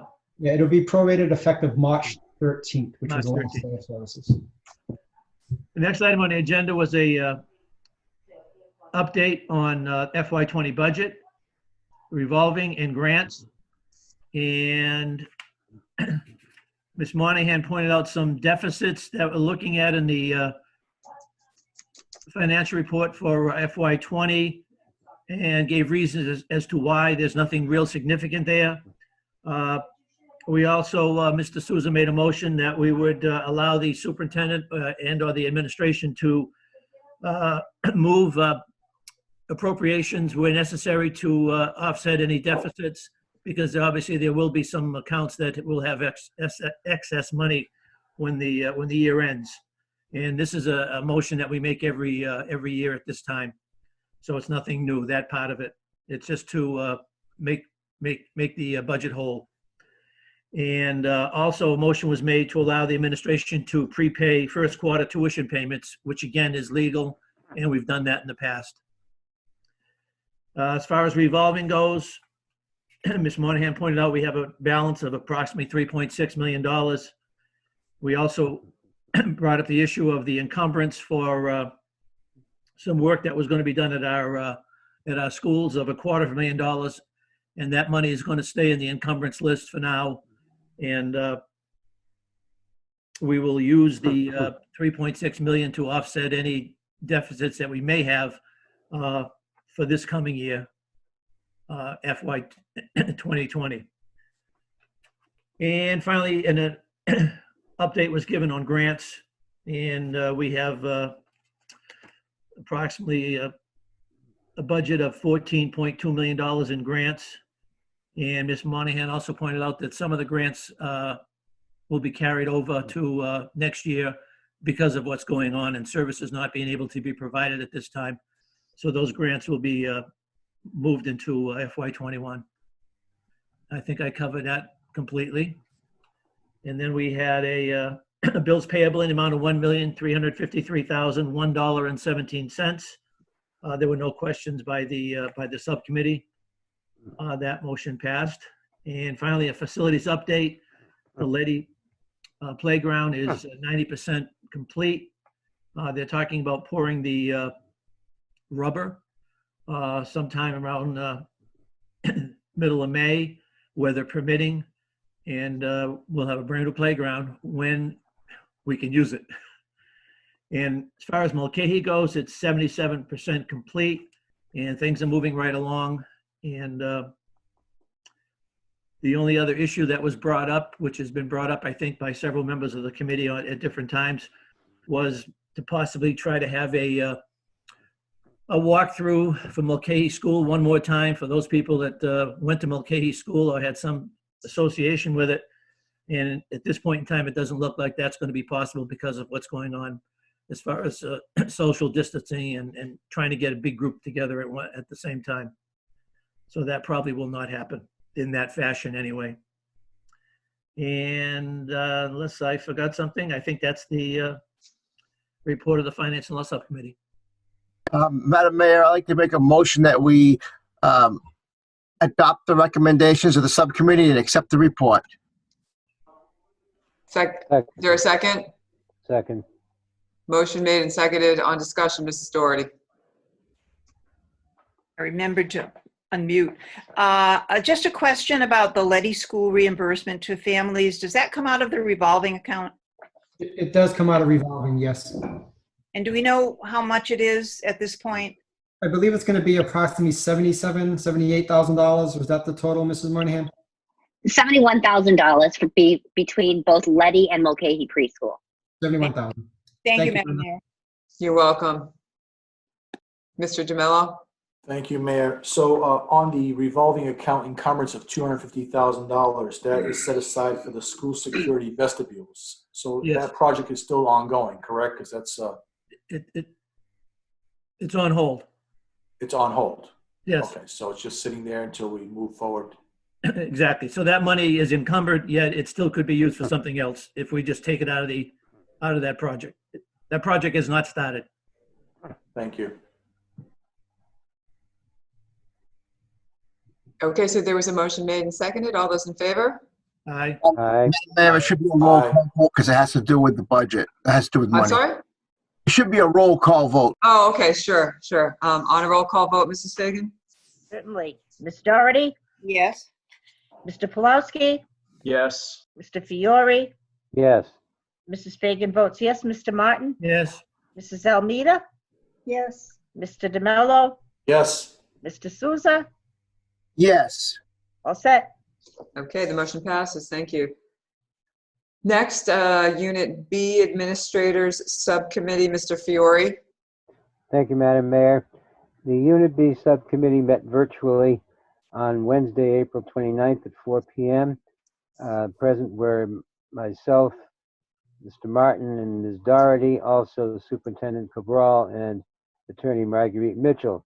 The purpose of the meeting was to review and approve a memorandum of understanding that the administration negotiated with Unit B. It primarily deals with administrative issues, especially deployment in the pandemic crisis, access to sick leave, the use of family leave, access to sick leave banks. The special dispensation has been allowed for people who don't normally have access to it. And there really wasn't any controversy. It also tracked what was done similarly with Unit A, and the committee voted unanimously to approve, and I signed it. Thank you, Mr. Fiore. Motion to accept the report. Motion. Adopt the recommendations. Second. Motion made and seconded. Do we need a roll call or can we just do a voice? Because of the memorandum of agreement, it should be roll Okay. call. On a roll call vote, Mrs. Fagan, please. Okay. Ms. Doherty? Yes. Mr. Pulowski? Yes. Mr. Fiore? Yes. Mrs. Fagan votes yes. Mr. Martin? Yes. Mrs. Almeida? It's for Unit B. A. Unit A. Unit B. Unit B. I'm sorry. Unit B. You're right. I have to vote present. Okay. Mr. DeMello? Yes. Mr. Souza? Yes. Okay. I Motion. believe Mr. Pulaski's got to vote present also. Yeah, Unit B. Unit So, B. yeah, I vote present. I changed my vote to present. Okay. All right, the motion passes. Thank you. Next is Unit A, Teacher Subcommittee, Mrs. Almeida. We had a labor management meeting on, can't remember, is it Monday? May 1st. May Friday. 1st, yeah. And there were no motions made. We just spoke about remote learning and how it was working.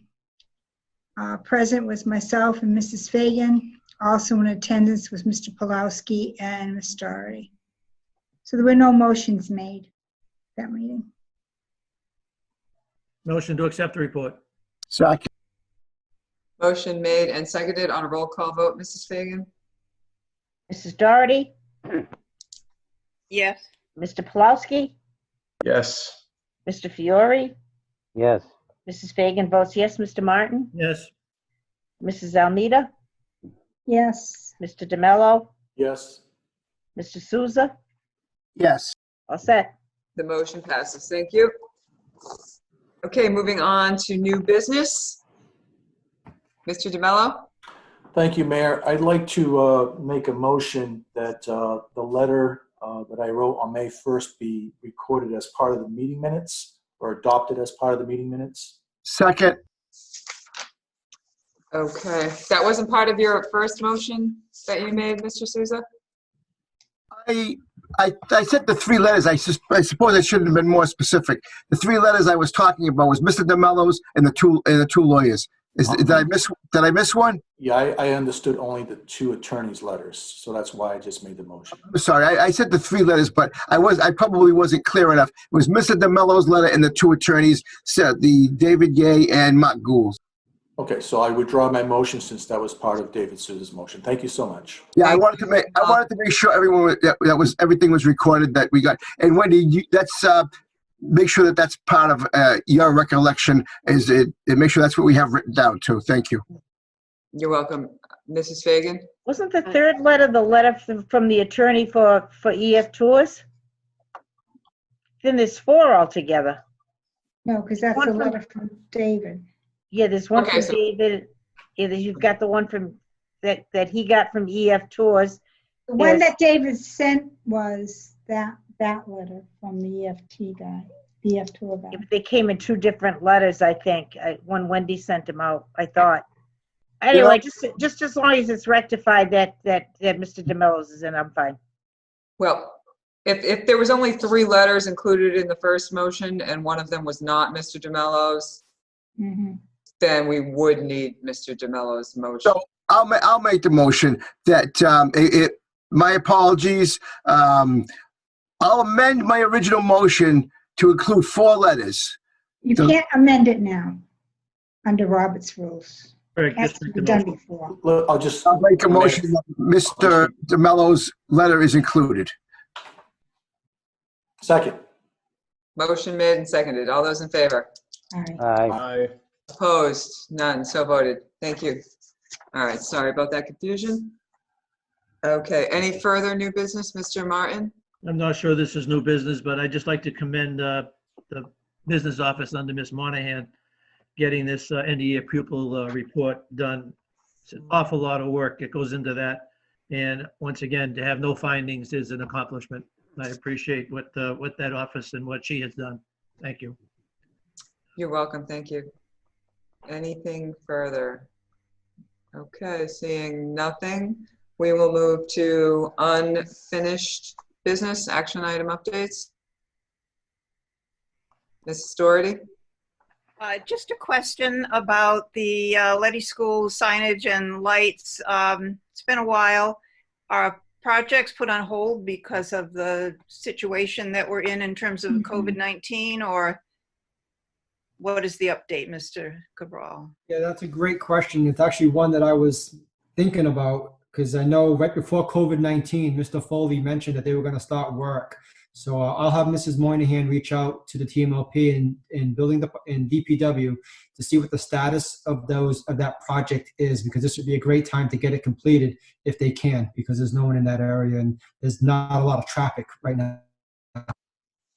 Thank you. Thank you, Madam Mayor. You're welcome. Mr. Souza? Thank you, Madam Mayor. If my recollection is correct, I think they're up. I went by there last week and I thought I saw them up, but or some kind of structures up in relationship to the warning sign. So I'd be curious to find out where we're at, Mrs. Moynihan. I'll take the long way to work tomorrow and check for the signs. I'm going out after the meeting. Yeah. Is that the sign on Somerset Ave? There's one. There's a new one. Is that where it was proposed? Yes. Yeah, it Somerset is Ave there, Second but Street. maybe Mr. Martin can verify that. Let us know, Mr. Martin. Can I leave now? Second. You went home, huh? Okay, anything further under that, under unfinished business action items? Oh, Ms. Doherty and then Mrs. Fagan. Just a couple of follow-up questions. Somewhere in this meeting, maybe at the Finance and Law, Mr. Cabral, you alluded to your work with other districts around transportation contracts and out-of-district tuition. Can you give us an update on your expectation in terms of when your discussions would be complete?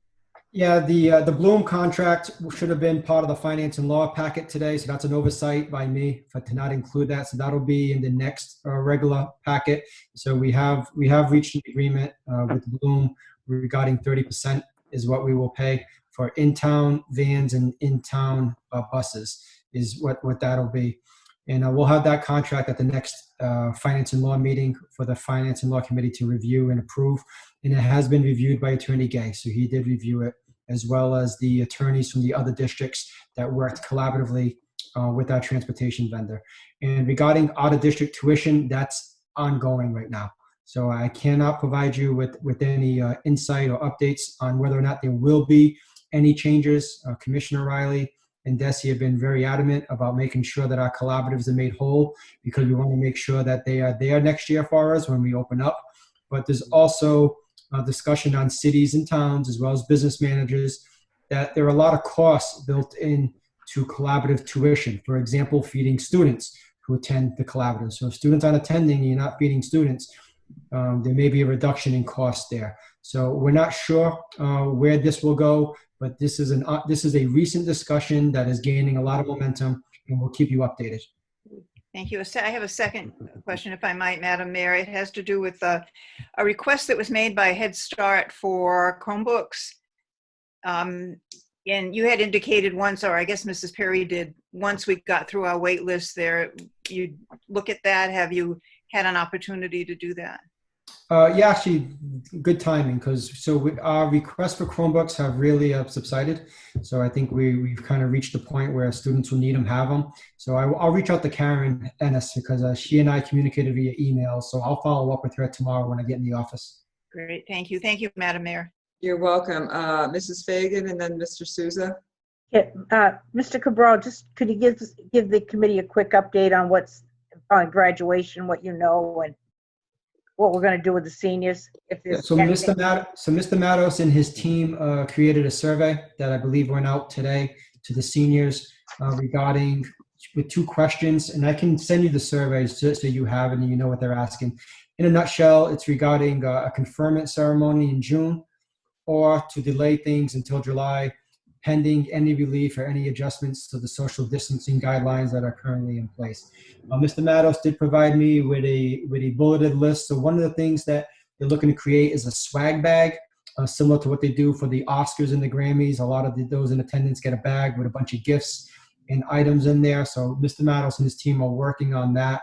So I was planning on giving you more of an update when we do our EMOC updates. So I'm trying to keep the school committee meetings, school committee, and then the weekly updates related to those other items. So I'll have more information for you next week. Okay, thank you. Thank you. Mr. Souza? I'm just curious on the Chromebooks. If we could use those at elementary level, maybe the 4th grade, we're going to give our Chromebooks, so let Chromebooks be used by another entity. That's probably should go by the school committee as a whole in the future. Just to make you aware, the request was for 10 Chromebooks, and I believe so. It was only for 10. It was only for 10. It wasn't to outfit the entire student population. And again, what I told Head Start would be, once we had a handle on our students in our population, that I would work with them to see if there's anything we can do to support them. So I'll check with Karen tomorrow. I think considering we don't have enough for all of our students, and we may have some breakdown, and we don't know what the fall is going to bring, I think it would be appropriate to hold on to our Chromebooks. That's just my opinion, but I don't want to belabor the point tonight. Thank you. Thank you. Mrs. Almeida? Again, thank you. On the Chromebooks, don't we have to declare those surplus to give them to somebody else?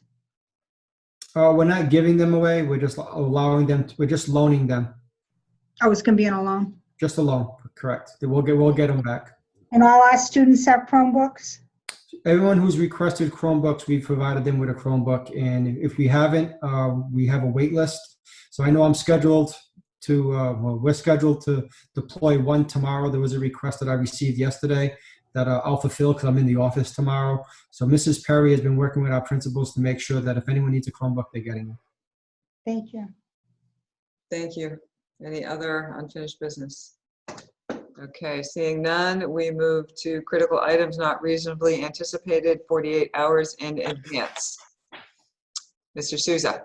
Thank you, Madam Mayor. Just to my colleagues, next Wednesday, 4:30, that's May 13th at 4:30. So mark that on your calendar for our in between the regular meetings update. That's the EMOC and the superintendent's updates on EMOC. Thank you, everyone. You're welcome. Anything else? Motion to adjourn? Oh, first, we You have had something a else? surprise for our teachers. It Oh, is that's right. Sorry. Teacher Appreciation Week, and we want to show our teachers how much we appreciate them and all of the hard work that they're doing, especially lately. So, thank you all. Go ahead, Mr. Souza. David, you muted. Mine is. There we How go. come mine's reversed? That's because you're looking at it. It's, Oh, yeah, that's it right. only looks like that to you. And, little flowers. A pretty picture for you all. Thank you, Thank everyone. you to all of our teachers. Thank you. Teachers. Thank you. We got this, everyone. Thank you. Thank you to the best teachers ever. Thank And you. with that, motion to adjourn. Second. Second. Motion made, seconded. All those in favor? Aye. Aye. Opposed? None. So voted. Good night, Thank you, everybody. everybody. Night. Night. Thank you. Good Be Good safe. night.